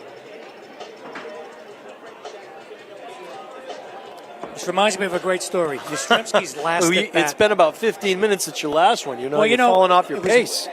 I forget what year it was, in the 80s sometime. Okay. I'm working a shift at Nashua Police. We got off at 3 o'clock. And I said, Yastrzemski's going to be up about 4:30 for his last at bat. So me and Paul, another guy, jump in the car, ride all the way down the hour down to Fenway Park. Sure. Luckily, get a parking spot right near the field because I used to work there. Okay. And we jumped out of the car, ran up to the stadium. Some people were leaving. I grabbed their ticket stubs. Okay. So they wouldn't let us in without ticket stubs. So we went to the other gate. And I go, hey, we just been out for a minute, and they let us in. The seats were 4 or 5 rows behind the Red Sox dugout. No kidding, huh? We saw his last at bat, 3-0 pitch. He popped it up, and then he ran around the field. And he threw his hat into the stands right in front of us.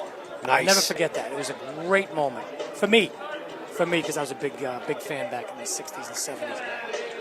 That's the story of Yaz's last at bat. I went from 3 o'clock, get in the car, down there by 4:30, perfect parking spot, ran to the gate, and it was a great moment for me. That's good stuff. Where were you in 04 when they won their World Series? I was World Series sitting, in 6 years? for game 1, I was sitting in center field in the bleachers. Good for you. And, boy, I watched, I watched game 4 at home, and I saw the 86 game 6. Buckner's the ball through his legs, but it wasn't Buckner. was not Buckner's fault. But I remember that play, and I remember Bob we Stanley still got had Rich Gibbon not Steven- blocking that's the ball. correct. Stanley with the wild pitch. Goes to game 7, and I went to bed game 7. The Sox were winning. When I woke up the next morning, I remember asking my parents, and they said, no, they lost. And I was pretty bummed out because I met Inside Cheese goes for ball 1. I met Jim Rice and Dwight Evans down in Lakeland, Florida when when they had spring training down there. I was a little kid, 1980. And they were staying in the same hotel as we were. It was pretty funny. Oh, nice what play. a stab right there. And that's going to save a run. I'll tell you right there, Ron, I'm not sure of the height. Maybe you can look it up. But Mike LaRocca. 6'3", 210. And he used all of that all of it 6'3". in One that hopper. gigantic mitt. He was in a little bit. He 'cause was the in, bases were right. loaded. One hopper bounced pretty much off the ground, very high. He jumped up, grabbed the ball, tagged the bag. Nice play. Another run will score, but that would have been a couple. Maybe even two. That Yeah. Costanza might have come around too.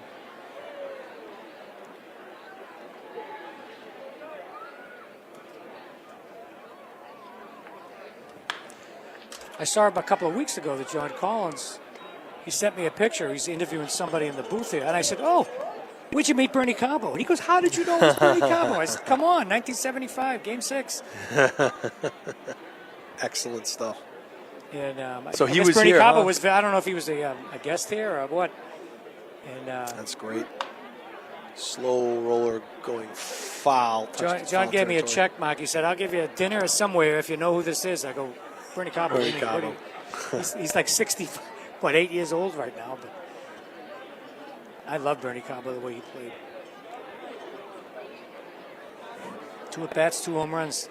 75 World Series. 1 line drive to left field and the shot in the bottom of the 8th. In Game 6, tie the game. That one foul off the left side. People only remember Carlton They only Fisk. remember Carlton Fisk. Forget You're about right. Dwight Evans' catch in right field. You're George right. Foster in left field when he threw out Denny Doyle at the plate You're for a right. double play. I mean, there's so much drama in that series. Never forget it.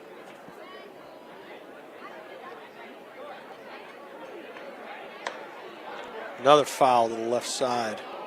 Look, Schaefer's got some gas, and he's also hitting that outside corner nicely. And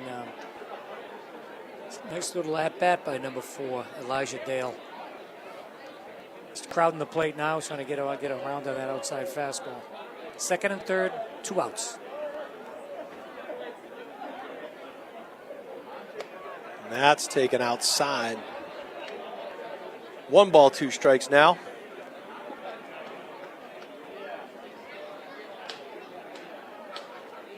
Dale trying to knock in a couple here with 2 down. Top of the 6th.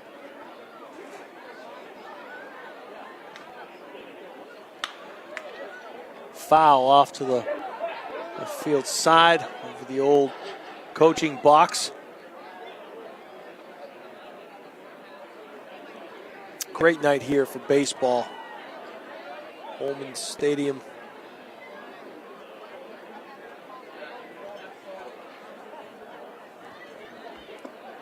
And a good pitch there from Schaefer. And he strikes out Elijah Dale. So, after 5.5, your score here from historic Holman Stadium. Westfield Starfires 8 and Nashua Silver Knights 1. Alex Shaver's an imposing figure on that mound. Sure He's is. 6'5", 230. Throws the ball very, very hard. Coming Played for a state championship high school team. Also played volleyball back in the Oh, there you go. Yeah, I can't blame him there. There you go. Good for him. He works in a local soup kitchen down at home. Likes jazz. He majored in political science. A minor in Arabic. Now that's Arabic, huh? that's something now. Wow.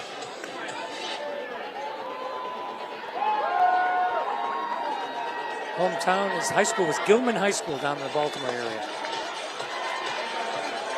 Silver Knights Isn't that great, student. the internet? The internet's a wonderful, wonderful tool. Sure it won't last much longer.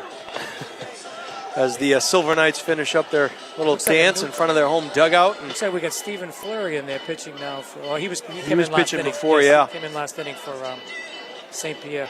Fleury will face number 9 hitter Ben Irvine. And then they go to the top of the order facing Lucier and Aren. And if any of them get on, Dylan Jones.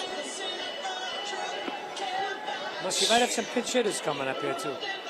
But I'm not sure if they get playing time in for the kids or the half games or whatever. And we'll find out soon. We'll find out soon. Deck's number 8. This is the interesting thing too, Ron, is that you're in the bottom of the 6th, and you still have 12 outs. There's plenty of time to come There's back. plenty of time to come back. Honestly, feels like we've been here for about a week. Thanks a lot. But they come back and make this a game. We might not make the 11 o'clock news. Ben Irvine, first to face Fleury, his first look at Fleury. He singled his last at bat, did Irvine. And he hits one right back to the pitcher, and he'll have an easy toss over to first for the first out. So first pitch swinging, grounds out to the pitcher, and down goes Irvine. Lead hitter, leadoff hitter. Noah Lucier, your shortstop here. Grounded out to first, his last at bat. Excuse me, I believe he singled his last at bat. Well, regardless. Stonehill College man from Sandown, New Hampshire. Sandown. And he's quickly down 0-1. Mighty cut there, and he fouls one straight back.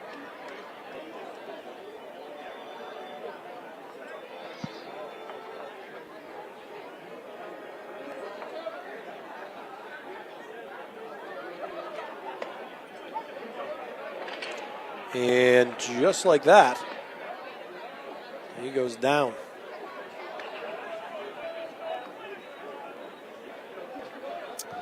So 2 outs quickly here for the Starfires and their pitcher, Stephen Fleury. Now batting, Bates College. That's kind of a new type of inning for Nashua. Usually they've been ball four, walk, bases loaded, first and second, nothing's happening. So good for Fleury to get ahead of these hitters. And Jack Oren scored last time he was up. Takes a off-speed pitch there for strike one from Fleury.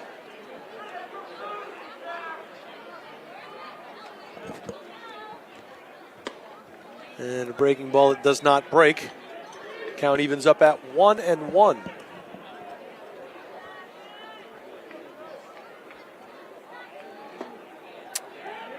Pitch is high and outside. Did you have the little kids when you coached the little league throwing curveballs or just off speed? Oh gosh, no, never. No, I might have them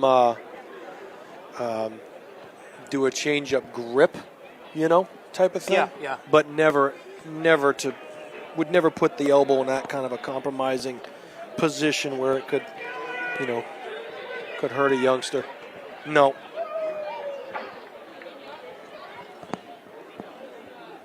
I think we got the wire situation. Yeah, I think we're good.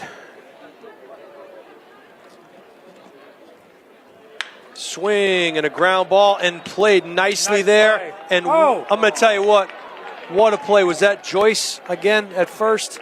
Tom Joyce. Thomas Great play by Joyce. Tom Joyce going in the hole, backhanded the ball in the same motion, jumped through it to the pitcher, Fleury covering for a nice play. 3-1 put out.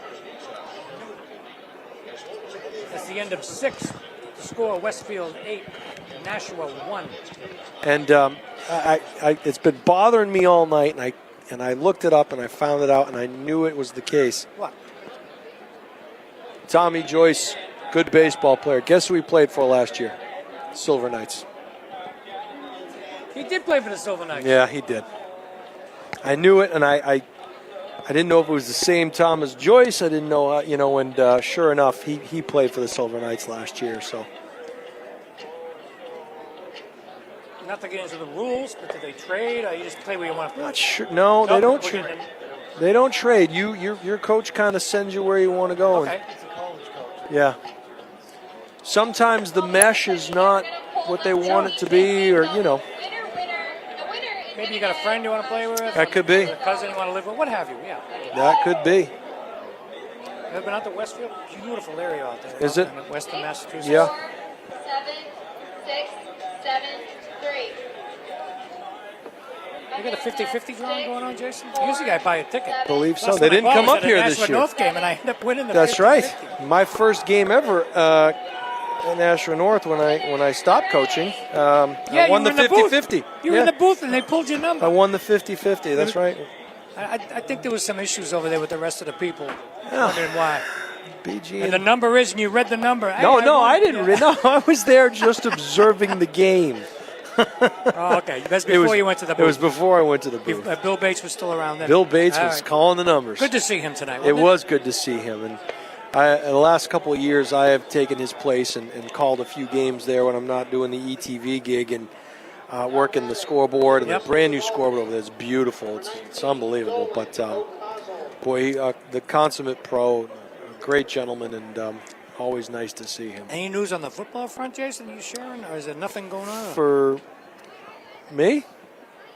Is there anything? No, okay. To be determined. All right, good for you.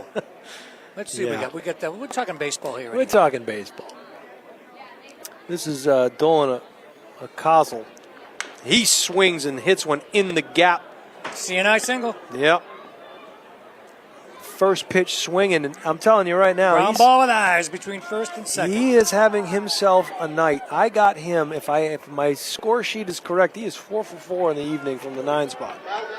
I could be What did I wrong. tell you? Bottom of the order hits, what happens? You win the game. You get those guys on, and they're scoring runs, and all of a sudden you're in this predicament. You're down 8-1, and Good for old Castle. yep. University of Albany. Yep. So,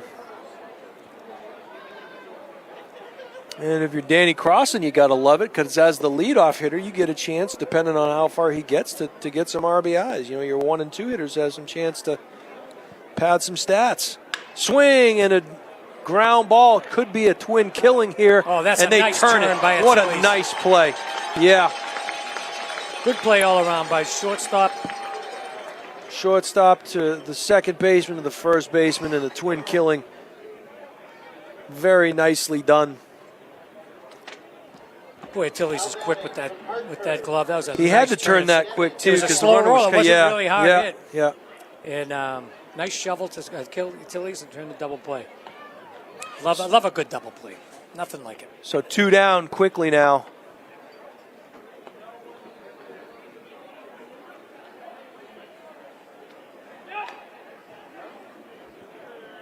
Devin Kellogg.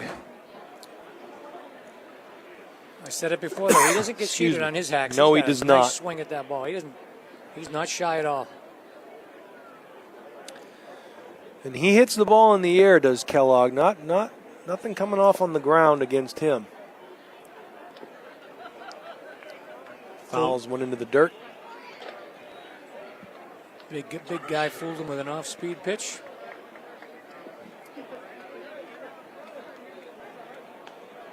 No balls, 2 strikes.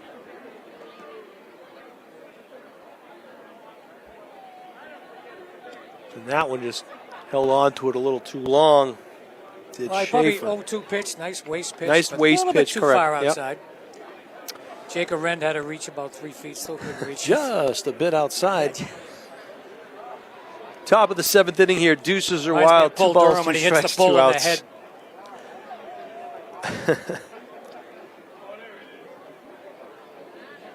Slow breaking ball. That one misses. That just missed. It was over the middle of the plate. Yeah. Maybe it was a little high. With a high ball ump all night, though. I'm surprised. Thought it was a nice off-speed pitch. Had him off balance.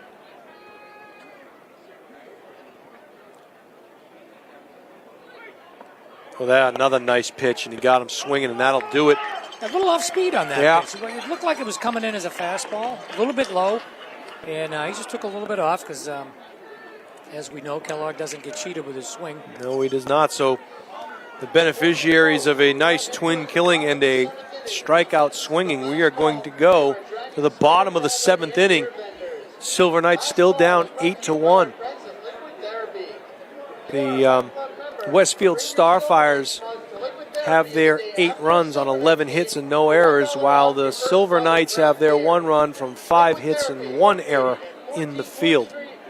Jason Roby along with Ron Ducky Wellover. They have 7th inning stretches anymore, Jason? They do God something. bless Here we go. America Let's or listen. something. There you go. Maybe I should just listen to the announcer and I'd find out. Well, why listen, Ron? You haven't done that in years. Well, you know me so well. You all know the words. To the ball game. That was nice of the little girl that sang the national. That was great, huh? That was a nice. One of the things It's they hard do. to do. Yeah. I mean, being so in front of young all and those singing in front of people, yeah, no doubt, no doubt. And yeah, she was cute. Probably 6, 7 years old. they want to infuse the kids into the game Absolutely. and get them involved and bring the families here and Well, they have things for the kids here with the ball players. Right. Always something going on, and that really is, in independent baseball and collegiate level baseball. You really have to do those things to sell your product. You want the kids going home and say, "Mom, can you take me to the Silver Knights game It's tonight?" affordable, and I've always said this. It's affordable family entertainment. You get out to the ballpark, you get to come to one of the nicer facilities in all of New England and Holman Stadium. You really get up close to the players, and for the players too. I would say this, that you want to come to Nashua because it's a great place to play. You're going to play in a great facility, and the town comes out or the city comes out to support you. Remember years ago when they first made the field into a minor league park, George Toma, Yep. the Sultan of Sod. The Sultan of Sod, that's right. And of course, that year nobody could play on the field because. Not without its headaches. I remember the whole deal. Yes, sir. But BJ, as much as I can't blame him, the kids wanted to play here, and end up being friends with Toma. Sure. And Toma's taught some of the kids who went on to be landscapers today. Absolutely in their right. 30s. And Absolutely right. he was a great man. I met him once when I was over here. What a nice man. You see all the He knew his stuff. turf fields that are taking over, and it's nice to come get your wooden bats, you get your real grass, you get your clay. It's just a good field, and again, on average, about 1,206 people come here for all the home games. What did they say the attendance is tonight, Jay? It looks Did like not- people have left at the Yeah. point. So Dylan Jones will face off against Stephen Fleury, and Fleury's first offering is outside Just for a bit ball outside. one.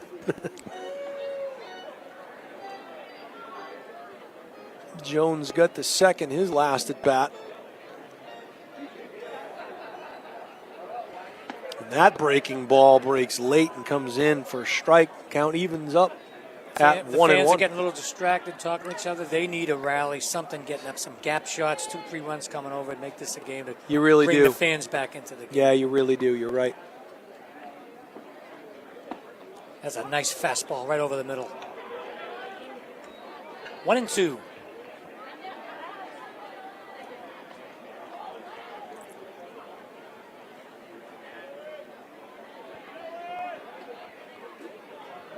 So Jones swings and drive one, and it gets caught by the third baseman. He was Kellogg again. He was gonna throw it, I believe. That's Kellogg. Yeah, Kellogg again. He was gonna throw it to first. He wasn't sure if he trapped it or not. Waited for the call from the umpire. Nice play by Kellogg. Now batting. Sometimes you can make the play and not trap it, Right. but you have to look at the umpire. If he calls it a non-trap, you got to look at it. If he doesn't put his hand up, you There's that human error again, and You got to and, continue you with the keep- play you until keep you playing. get the call from the umpire. Play Yeah. to the out, play to the whistle, same thing, but there's no whistle here on baseball. As I refer to football. And no time limits. All right, so Yep, that's why I always said that.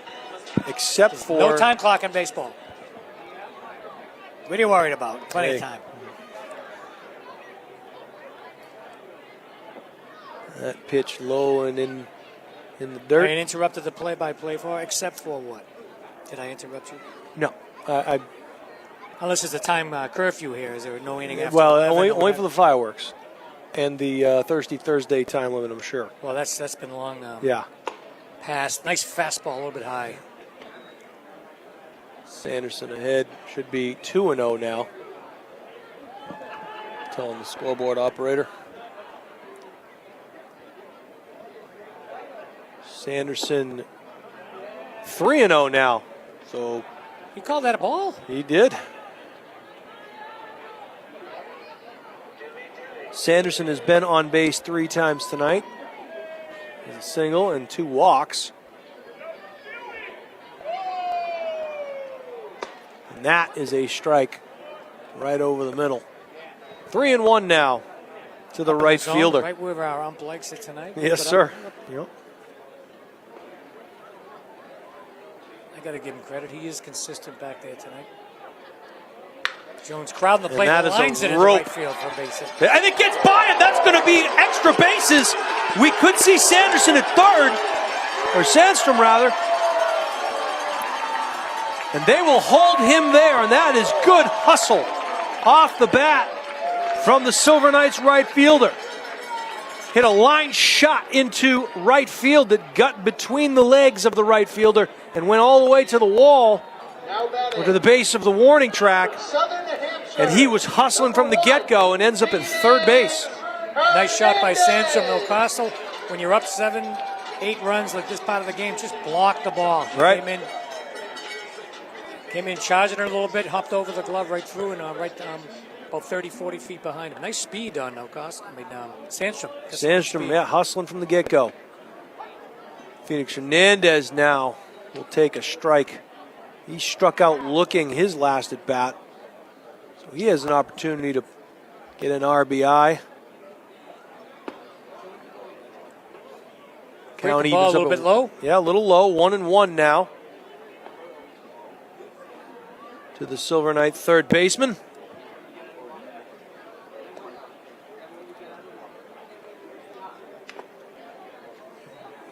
Gets inside, hits it off the nice job mixing the end ball of the up. bat. Yep.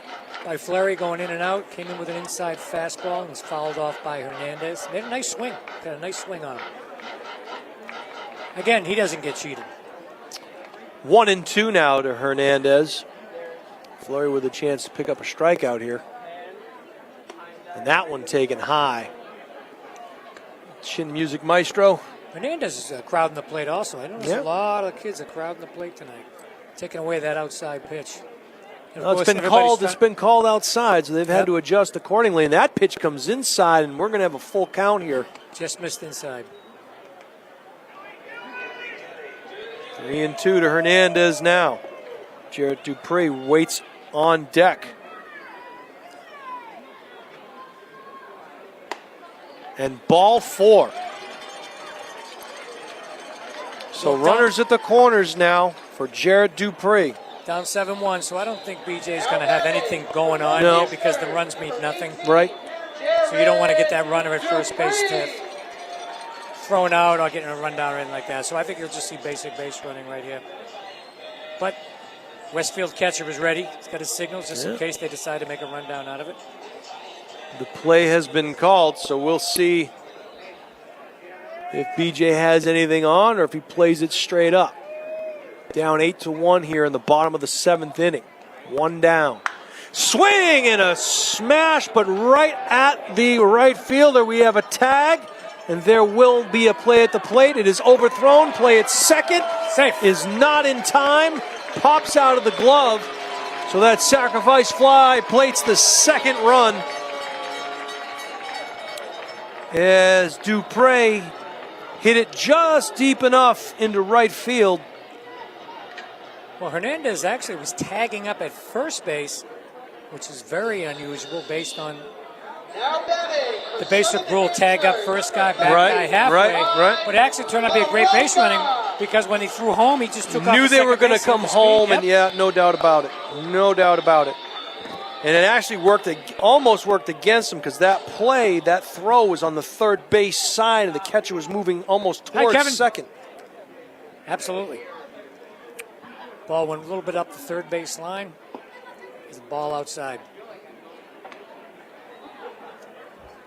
So Mike LaRocca, the first baseman here, made a nice play in the field last inning with a chance to drive in another run. All the way from Vero Beach, Florida. He fouls one off to the left side. This is winter weather right now up here for Florida. This is perfect. No doubt. Once again, for those of you listening, the Legion Baseball Tournament will be taking place here this weekend with Nashua playing Laconia tomorrow night at 7 p.m. Laconia, a lot of Laconia High School kids and the kids from up in the Lakes region area. Correct. Good baseball up there. Good baseball there. Should be a good game. And Nashua really has a very, very good team. Had a chance to watch them play last week. They are very talented. Very got an loaded equal roster. number of BG, Nashua South, and BG, Nashua North, South, and Hollis Brookline. Hollis Brookline. Hollis Brookline also, yeah. It's good baseball out in Hollis. Yep, it sure is. They Lisa lost. Burton had a great year with a tough They loss sure in the did. tournament. Yep. That's the one thing about this Nashua team is they have the pitching. And that What a ball shot. is smoked, and it's going to fall in and plate another run for Nashua. There will not be a play at the plate as LaRocca gets an RBI. Not sure if the pitchers are tired or what, but that pitcher should have been backing up home in case there was a play at the plate. You know, I mean, when the outfielder charges the ball, his play is to the first baseman for the cutoff. But when you got the pitcher standing right there, sometimes you'll come up through and you're not sure who to throw to. Yeah. The pitcher should have been back here behind the plate. High-fiving you and I. But Louis it's Attiles. a long season, 60 It is. games. Who No, am I it to is. question? And that one is going to stay foul, but caught for the third out. So Attiles' first pitch swinging pops out to end the inning. So at the end of 7, the Silver Knights have edged a little closer. 8-3 now. The difference is 5 runs as we head to the top of the 8th inning. Looking at the batting averages for these teams, Ron, as coming into tonight, you had the Silver Knights with a 244 batting average and the Starfires with a 243 batting average. And Surprising seeing what we're seeing here tonight. you know, 11 hits, the Starfires just doing it every way possible. Line drives, bloops, seeing eye singles. Silver Knights have a new pitcher. Is that the same? Is that Alex Schaefer still? Believe it's still Schaefer. We'll get a better look when he. If it isn't, they got another pretty big pitcher out there somewhere. So he's warming up with authority right now, I'll tell you that. Yeah, it's still Schaefer, It is I believe. Schaefer, yeah. 38, yeah.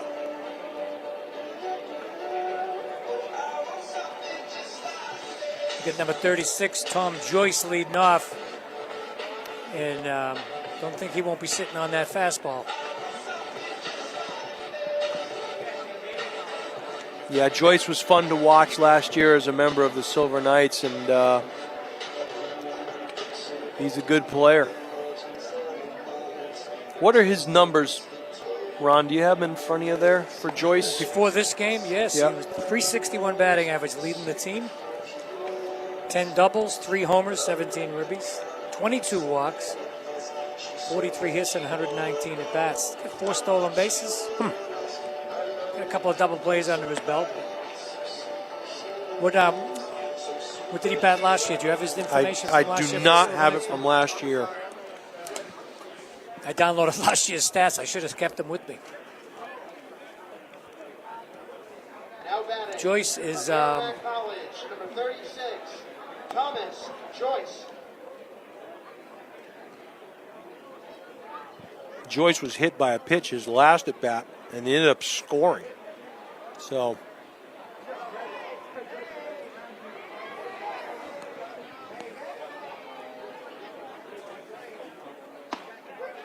Oh, okay, Joyce Newton, Mass kid, Outside pitch for strike 1.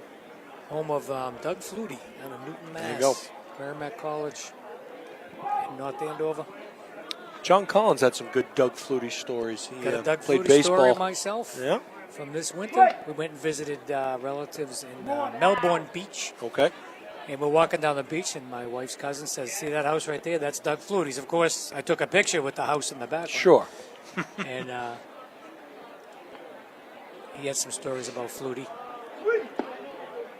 That one just low. Looked like it was over the plate, but below the knees. So 1981, 2-1. I played baseball against Doug Flutie before he was a superstar at Boston. Is that College right? In the old Stan Musial League. There you go.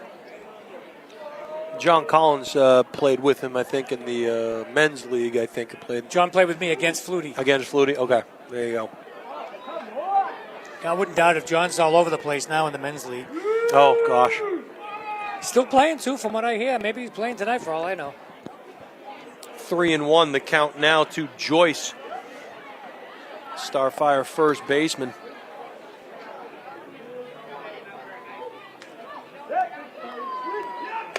And that's going to be taken outside for ball 4. Good story about Flutie down at Melbourne Beach. But a year or two ago, he had his buddies from Boston College from his football days. Yep.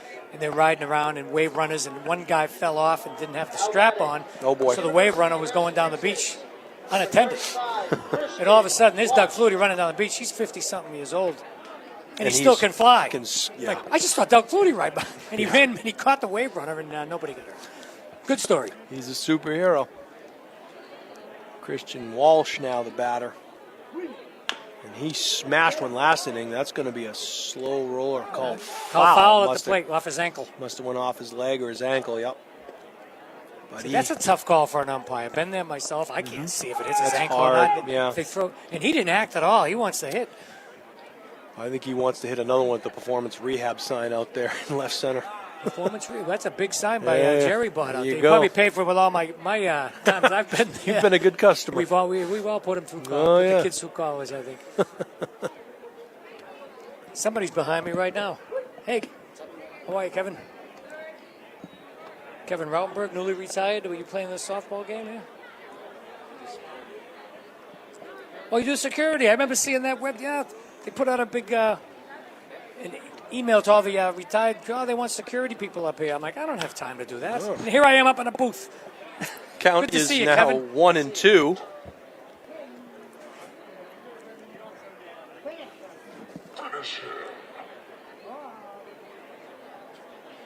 To Walsh. Between Joyce and Walsh, let's see. On bases all night long here, Jason. Seven Fastball. A little bit low seven outside. times on base tonight between the two of them. Nice stop by Jake Oren back there, bouncing outside, keeping that ball in front of him. They've been up 9 times. They've been on base 7. So between the 8 and 9 hitters and these two, Well, they're getting on base. These guys are knocking them in. That's a fastball. big swing and a cut and a miss. And so Walsh will go down. Made a nice cut, but I tell you, Alex Schaefer reared back on that one. He said, I'm going to make that 7 out of Yep, 10. He warmed up with a vengeance. He and, sure did. He came back and threw it all on that one. So the first out of the inning is recorded as Walsh goes down swinging. That'll bring up the catcher, Tommy Quinn. He'll get up to second last time at bat.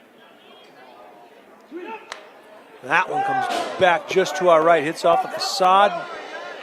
You can get a broken nose back here, You Jason, could. if it comes right back. And it at was us. caught without looking, I might add. The ball fell right into somebody's We lap. can't be looking up stats on our No. phone here when they have foul backs. We're going to get it right off the noggin here. You could always just make stuff up and no one would know, right? I mean, Yeah, Ron Welliver's on the ground right now. It'll be a couple of minutes. but he did know that what the batting average was. Yes. And that pitch outside Yeah, it and looked maybe pretty a little good. low. Yeah, maybe a little low to Quinn. I don't think the ump's trying to catch the 11 o'clock news. I don't tonight. think I'm so not sure either. about that. That was a close one. Count evens up at 1-1 with one down here, the top of the 8th inning. And that ball hit right at the shortstop, a chance to double up, and they do! And I'm not quite sure what Walsh is thinking there. Was that Phoenix Hernandez? It was a line shot. He was getting a good jump on the ball, and Hernandez caught it. Almost did it like a double play ball. Yep. Line drive right at him. Got rid of it quickly over to first base. Nice stretch. Double play. And there you have it. Went ahead to the bottom half of the 8th inning. Silver Knights coming up to bat, still down 8-3.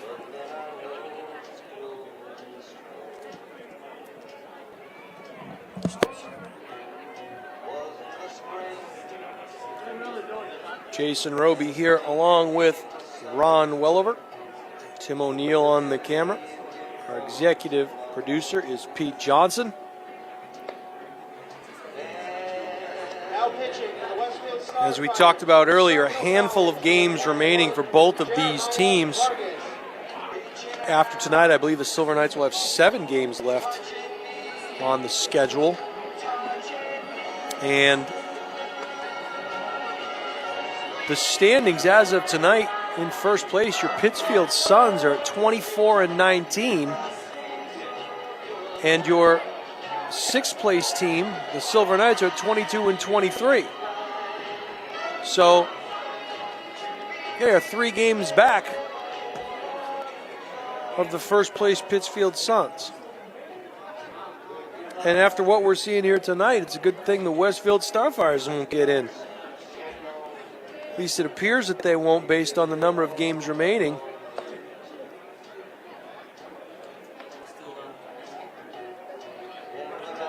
So it's been an interesting night here at the ballpark. Some opportunistic hitting by the Starfires, and the pitchers I'm back, for Jason. Westfield. Did you miss me? Oh, did you leave? Well, yeah, okay, here we go. Mason St. Pierre and Stephen Fleury up to this point have scattered 7 hits and given up 3 runs. And Fleury will return to the hill. Is that Sweet Caroline playing? It sure was, yeah. What did they have between innings this time? Anything good? I didn't hear anything. We got a pinch I hitter think coming Sweet up, Caroline.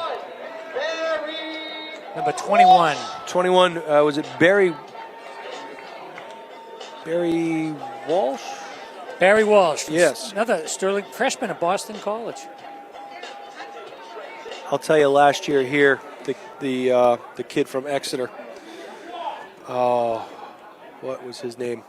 He was going to Boston College as a freshman, so he just graduated from Exeter High School, and he played for the Silver Knights team. He played shortstop. He was outstanding. And I can't, for the life of me, remember his name. Where's John Collins when you need him? Oh, he's good with those names. Oh, he knows everybody. That ball fouled off to the right side. Count evens up 1-1 to Barry Walsh.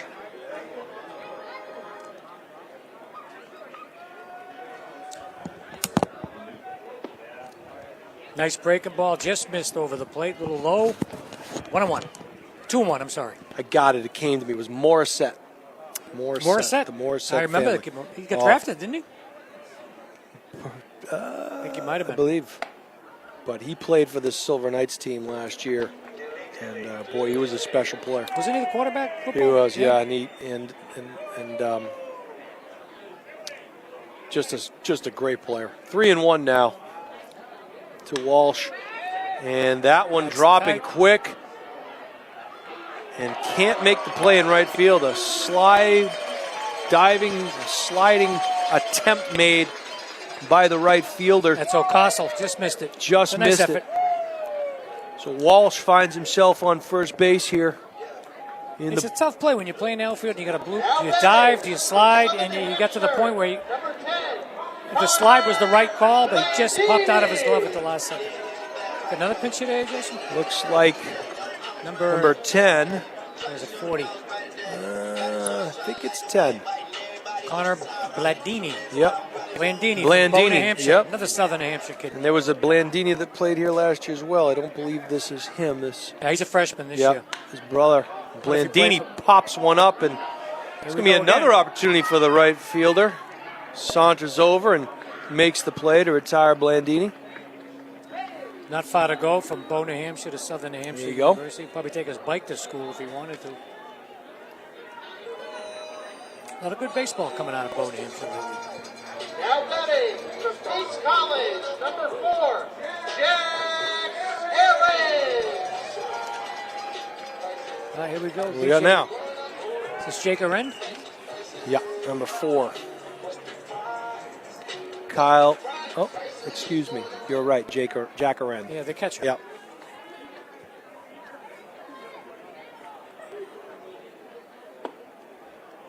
Just missed outside, maybe low a little bit. We got 1 ball, no strikes. Bottom of the 8th, runner on first with 1 out.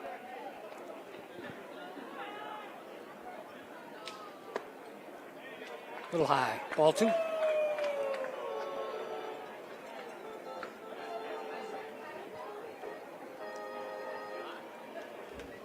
Jack Arend been on base 3 times tonight. He That's a drives shot. one, and that's going to get down for a hit and by the right fielder.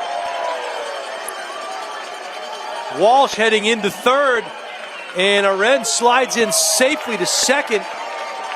Silver Knights now with runners on second and third with just one down. It's actually a nice play by O'Castle, who ran down to the line in right field and batted that ball down. It goes to the wall. You got to run scoring, and maybe Jake Aren gets to third base.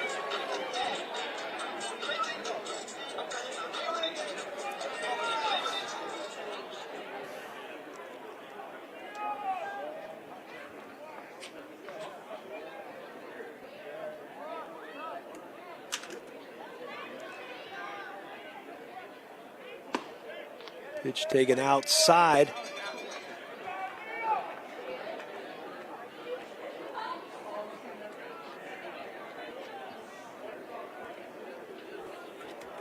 This is Liam Deegan, right. From Richmond, Virginia, pinch hitting.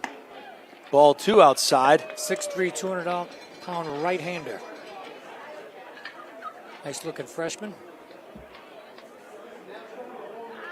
They get younger every year, Jason, let me tell you.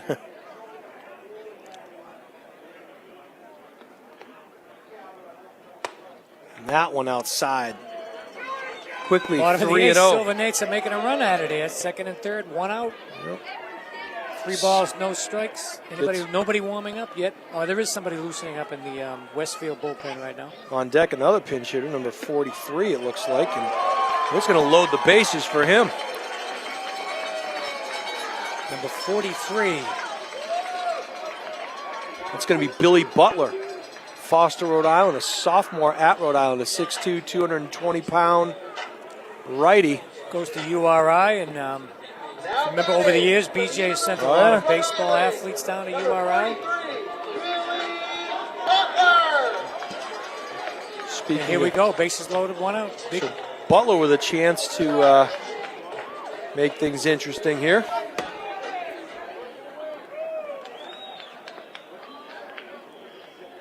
Bases are loaded, one down.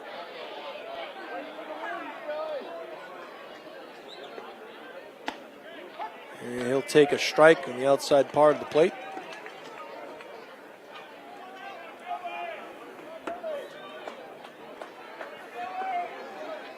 BJ Neverett going to the bench. Swing and a fly ball out of play over the right side. There go the kids running down the hallway after it. You always wonder, did I park there? I'll tell you, it was hard finding parking when I got here. I'm way down the left field line here. Swing and a shot! That's going to clear him. It could.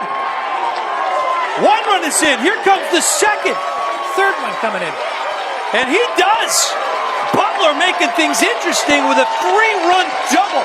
A shot to left center field. Right off of the bottom of the performance rehab sign, about 380 feet away.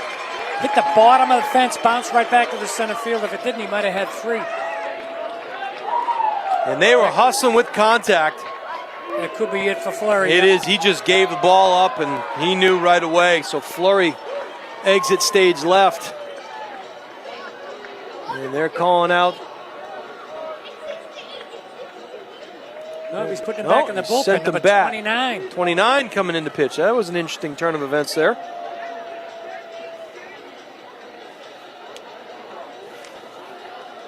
I'm not sure he's a pitcher. I'm not showing 29 on my pitcher roster.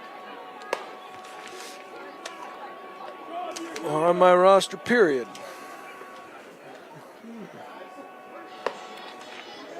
Nope, don't have me either. So we got Mr. X on the mound. So number 29, a lefty. He seems to be throwing some gas. Some pretty good gas over there too. Well, it's 8-6 now, Jason, in the bottom of the 8th. That's a completely different animal with a bases clearing double there for Billy Butler. I try to look up Billy Butler though and get some stats on him. Forget it. It's a common name. It's like looking up John Smith. He will go by his nickname, Mad Dog Willie. I just made that up. Hey, he come up swinging. Boy, he sure did. He didn't. I was wondering if he was one of those kids getting stretching, doing push-ups, running up and down the sideline. He was ready to go. Yeah, he smoked that thing. Silver Knights have some action in the bullpen now that they're back in the game too. Well, you're down to your last 4 outs. You're within 2. Yeah, Another hit at his best over the years. Another inning gets you within 1, and certainly not the way the game was looking like it was going to go from the outset, but looks like Phoenix Hernandez coming on deck. Yep, looks like Hernandez will come to the plate, and he walked and scored last time at bat, so still 1 out. Number 49, Alex Lane, is coming to the on-deck circle. Andover, Mass freshman from Bryan College. Now batting. Another one, 6'5", 230. He'll be an imposing bat up there when his time comes. Phoenix Hernandez will step into the right side batter's box and take his hacks. Want to call him Mr. X, or are we going to call him John Doe on the mound? Against the, and that pitch almost got by the catcher. Looks like a mix-up of signals there, Jason. But you got to run on second, so now they got the signals for second or third. You might have messed up which one. May have got crossed up, no doubt. Runner does not advance. I did not hear the announcement made for the pitcher either by the public address announcer. He knows who he is either. For all we know, the catcher thought it was a fastball that time. That time it was a curve. They may need to. And they're going to do just that right now, Ron. That's a great call. They're going to meet at the mound and just go over the signals real quick. You really can't afford to be having these kinds of errors. Thank God he doesn't throw 95 and you're expecting a curveball. Oh, boy. Yeah. You ever see a major leaguer when they cross it up, they hit him right in the chest. Not a good situation. So Hernandez ahead 2 balls, no strikes in the count to the new I was going to get into where were you, Jason, after the bottom of the 8th, but we got a ball game here, so I don't know where were you in 78. A hard time knowing where I am day to day. Never mind 78. Oh, Bucky Denver, but I won't get into that in a minute. We got a ball game here. That pitch is inside, 3-0 now, and Hernandez represents the tying run. So he'll be taken all the way, I imagine, until Alex Lane, he's taking some massive cuts with that weighted bat on the on-deck circle. Mystery pitcher number 29 comes to the plate, and that is in. Ooh, call it. Okay. Down the corner. Just caught the corner, Jason. All right. We'll give it to him. 3-1 now to Hernandez. He's got to be sitting fastball here. Butler stands at second. And that one inside, and that's going to go for ball 4. Tying run on first. Crowds are starting to get into the game a little bit. Wow. And I bet you're wishing you hadn't gone home yet. Come on back, people, if you live nearby. We got a ball game here. From Bryan, number 49, Alex Lane. So Alex Lane will come to the dish. Big right-hander.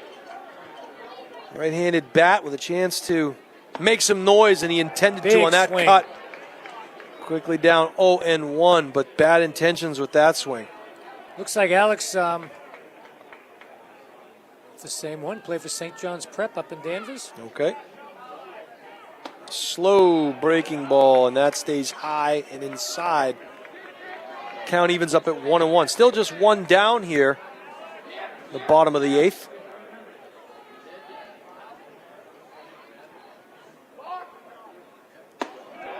That ball is taken high. 2-1 now. Alex had some high regard from his coach, Lake Tart at St. John's Prep. Nice baseball athletic school in Danvers, Mass.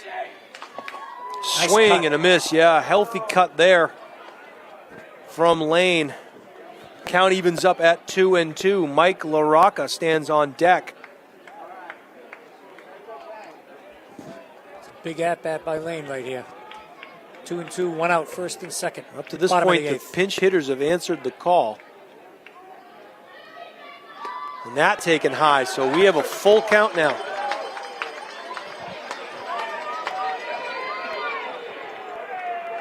Nobody being held on here.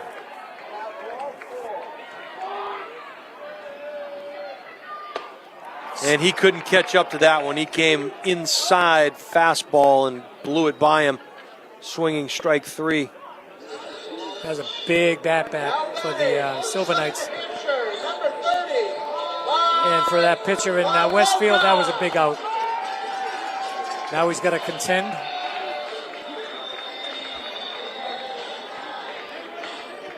With number 30, Mike LaRocca from Vero Beach, Florida. 2 down here now. LaRocca with a chance to make something happen. Swing and a miss. Lefty on lefty. I was just going to say lefty on lefty, yeah. LaRocca had a He's single got an open last stance at bat. too, so look for some outside corner stuff from this. Let's see how he steps into the ball. He missed that one. Strike 2. LaRocca got to be defensive now. Got to protect the plate. The old school up in the box, choke up in the bat, be ready for You're going to get, and I have to believe, Ron, you're going to get an outside pitch here, a wasted pitch, I got to believe. No, he came inside with the cheese. I've always believed if you got 2 strikes on you, it's like Go get him. Forget all the mechanics. Yeah. You're in an alley. You can't get out. You got to get in, and that's it. You back up against the wall. So you just grit your teeth, get down, and put the bat on the ball somehow. Well, you got to protect. Protect. You got to protect. LaRocca waited on it, and it doesn't look like it's going to drop and caught there. Cross and runs it down. Yeah. He came in. Wrong person, yeah. I think he came in to start, Ron. That's why I was fooled by it. It kept carrying, and he changed his angle to the ball, and that's why it was hard to call. There's a nice shot to left center field. Crossan runs it down in the gap. The Silver Knights leave a runner on second base after 8 full innings. Westfield 8, Nashua 6. It's a ball game, Jason. I always knew it would be. You know, anytime you come here, that's the great thing about baseball. I tell you, you know what I did today? I went out and my son and I coached all of his little league teams and so forth, and he probably hasn't played since he was in 5th or 6th grade. And we were sitting around the house today. I'm like, hey, you want to go play catch? And he's like, sure. We got our gloves and we went out and we played catch. And it's not something I still remember as a kid going out with my dad, you know, and him hitting me. He'd have his glove on one hand and he had a bat, and he would just hit me grounders, and I could feel grounders all day long. Just Field of dreams. I really enjoyed, and you know, a lot of life's problems go away and or are solved. We during played that 3 time. flies out against a curb. Yep. If there's nobody around, I threw a ball against my front steps. Yep. And it was a hard rubber, and sometimes it would hit the top step and smash into the door. My mother would come up screaming at me, but I play a game. There, and it was constant baseball with me. Then the knee goes, and then this goes, and that goes, and then you can only play for so long, you know. Where were you when Bucky Dent hit the home run for the Yankees? 78. Yes. I was I was 6 years old. Most people forget the biggest play of the game, Lou Piniella.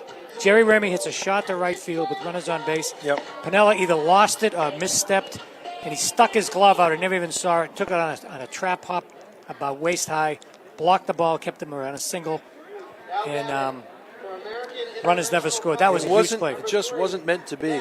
I worked at Fenway then. When Yep. Bucky Dent hit that home run, we went up to the left field grandstand, pretended we were working. We wore our shirts up there. Yeah. I was standing with the photographers on the wall, on the top of the left field where the photographers are, Yep. which is now the roof boxes. Roof boxes, yep. I always look in the videos and see if I can see my striped shirt up there, but no. Anyway, that's where I was. There's a ground ball Shots in deep the into the hole. shots. Nice play by Hernandez. Wow. What a great effort. He had no shot, but what a great play. And an accurate throw falling away as well. Well, we had some speed from Costanza once again. Yeah. He's on base. Hit it in the gap between third and short. Nice play by Hernandez. Backhanding it. Couldn't quite get up and make the play at first base. Costanza's got some speed. So, It's me or you running down that line. We got about we'd 10 still feet. we'd need water stop halfway down. Hey, speak for yourself. I'd be out, but I might not need water. And this could be a double play if played well. He'll take it himself. Hernandez. And well done. Well done. Ground ball right over the mound. Two-hopper Hernandez steps on second base, throws to first for the double play. 2 down in the top of the ninth. After watching him with that last play, it's nice to see him be able to turn that by himself there. That's nice. Nice job by Hernandez. Number 5, Bryce Walker.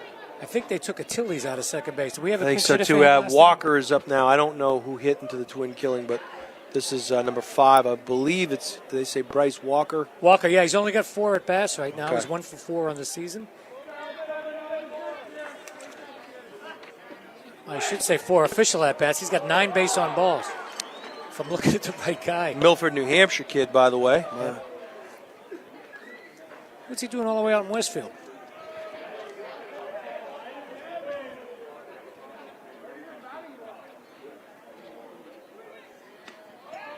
Take a strike.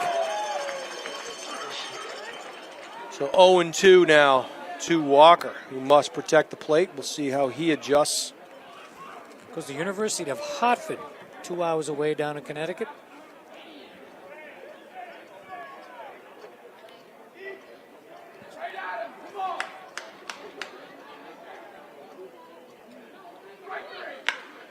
Down to the third baseman, a hot shot, bobbles it a little bit. It'd be a tough throw. What a Nice throw. scoop play by the first baseman.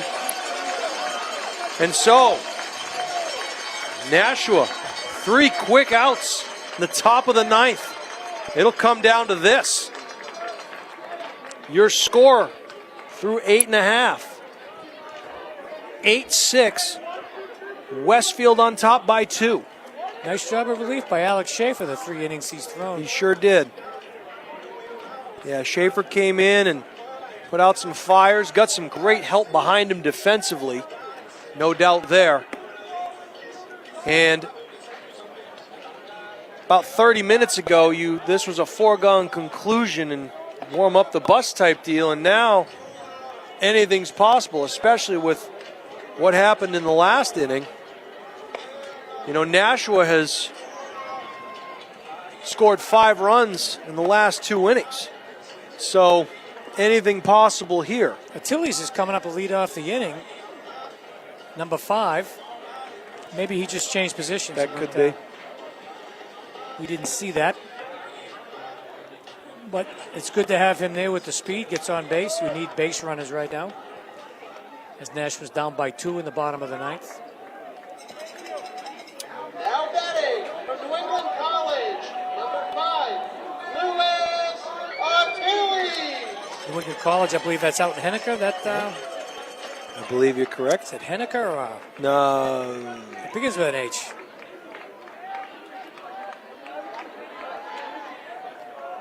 Till he's 1 for 4 tonight. It's up off of 89 somewhere. That's all I know. That ball taken outside. No. Hillsborough? Yeah, you're right. It is an H. I think it's Henniker. I think you're right. And that ball. Anybody warming up? Nobody in warming up right now in the Westfield, so this is all on Mr. X.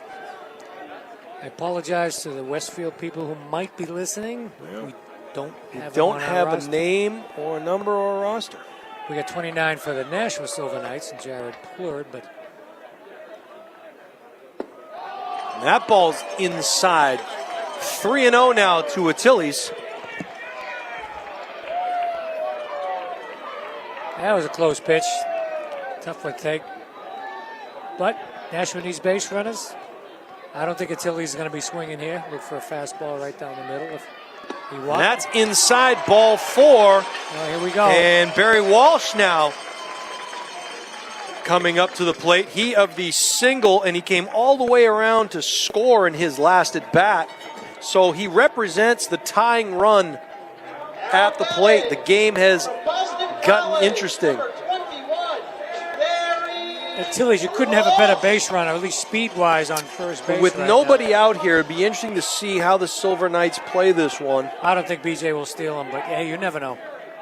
They're definitely aware of him. You have a lefty on the hill. That ball low and outside. Yeah, the lefty will keep him close at first base. Will definitely I can't see keep him him trying close. to steal down 2 runs in the ninth.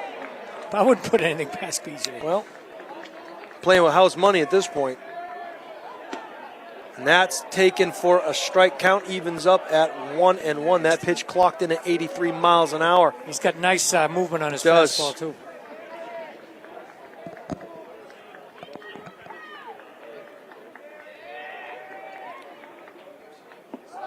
Low and inside, 2-1 now. To remind these pitchers, we got a high ball umpire back there. Like I said, he's consistent. 2-1. Till he's not too far off of first base. Ooh, and an inside high strike swinging there.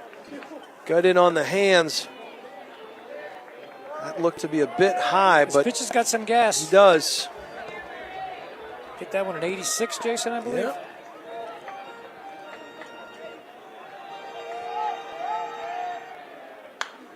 Foul back here. 84 on the gun. When did this gun come into the play here? Yeah. We just first time I Every now noticed and again, you got to look up.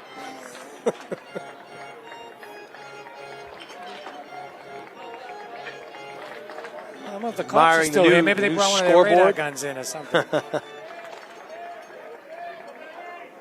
That pitch is inside. It gets away from him. There's Mattilli's Achilles. going to get down to second and into scoring position. 87. Well, A little bit too much gas on that one. so now the count goes full. And they're going to talk it over out at the mound. But now they got Achilles on second base, but they want to make sure they get the signal straight. Yeah, no Like doubt. what happened last inning. You don't want to give another free pass here and let Achilles run over to third. So Walsh will dig in. Any type of single brings Achilles in unless it's an infield hit. So the set, the delivery. And again, that inside cheese. 91 inside corner. Nice pitch. And he goes down swinging. Walsh goes down for the first out of the inning. Number 10, Connor Blandini. Connor Blandini now come up to the plate. From Bow, New Hampshire. What did he do last time, Jason? Blandini popped out. That's right. His first Yep. first pitch swinging last time. And that one Good comes for him. inside. He's up taking his hacks. He's He ain't going to ta- take he's his not hacks. taking. But I think Mystery Pitcher X has figured out the high inside cheese is the way to come. I mean, that I think so. he's making his hay high and inside. There it is Oh, again. that hit him. And that hit him. Curveball right off the Oh, right boy. shin bone. Yeah.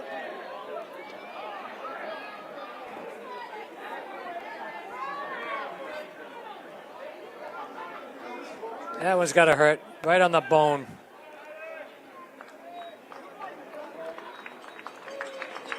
So they'll, Here comes the trainer, I think. yeah, I believe so. Trainer from Alley Perform- from Performance. Check him out. Make sure Connor's doing okay.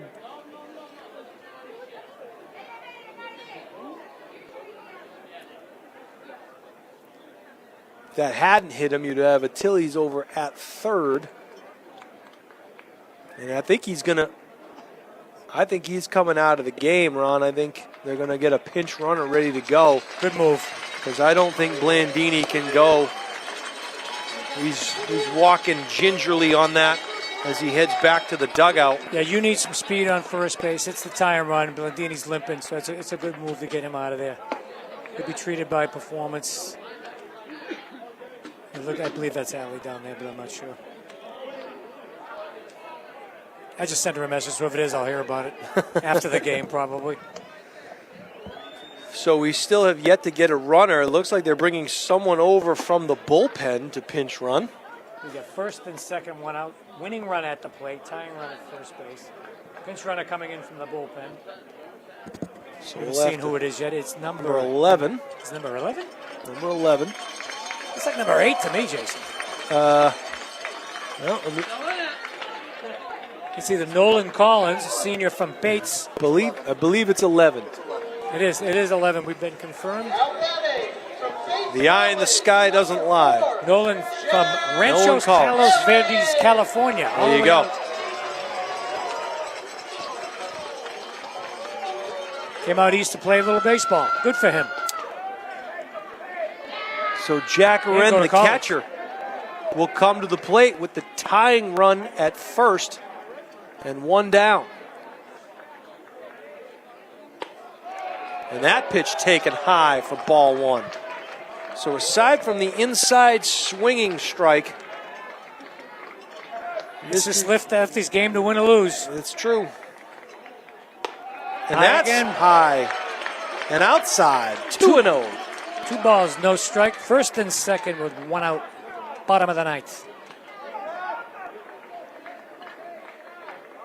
Runners are not being held on. The delivery. There's that inside pitch again, Ron. Nice pitch.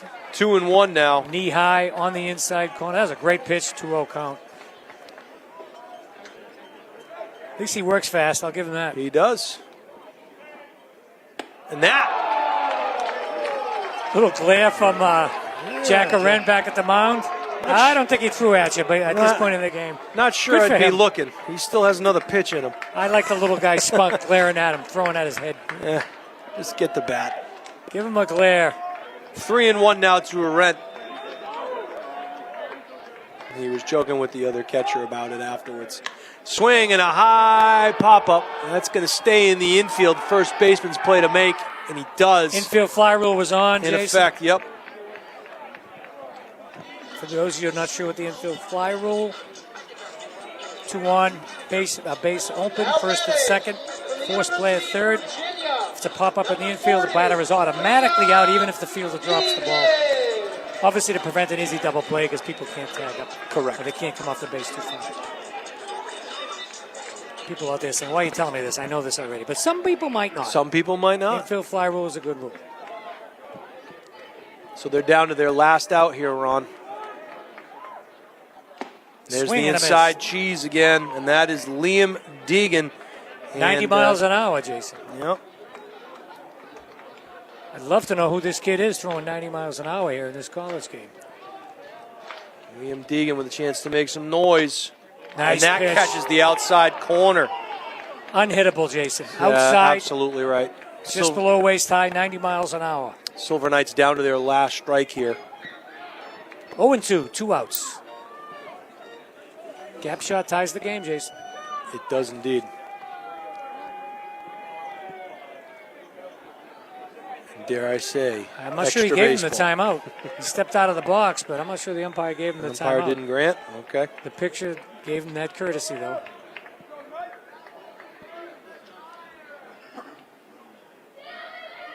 Oh, And he strike rung him three. up, and that is going to end the game here at Holman Stadium. Well, he took Liam didn't like the fastball, call, but didn't that like was a it. nice pitch. Good right over pitch, the front of the plate. a good knee high. sequence of pitches there. The Silver Knights came back and made it interesting, had the tying run on first base, but ultimately some of the bases loaded walks that they couldn't take advantage of early in the game came back and reared its ugly head, and as a result, the Starfires took advantage of their opportunities.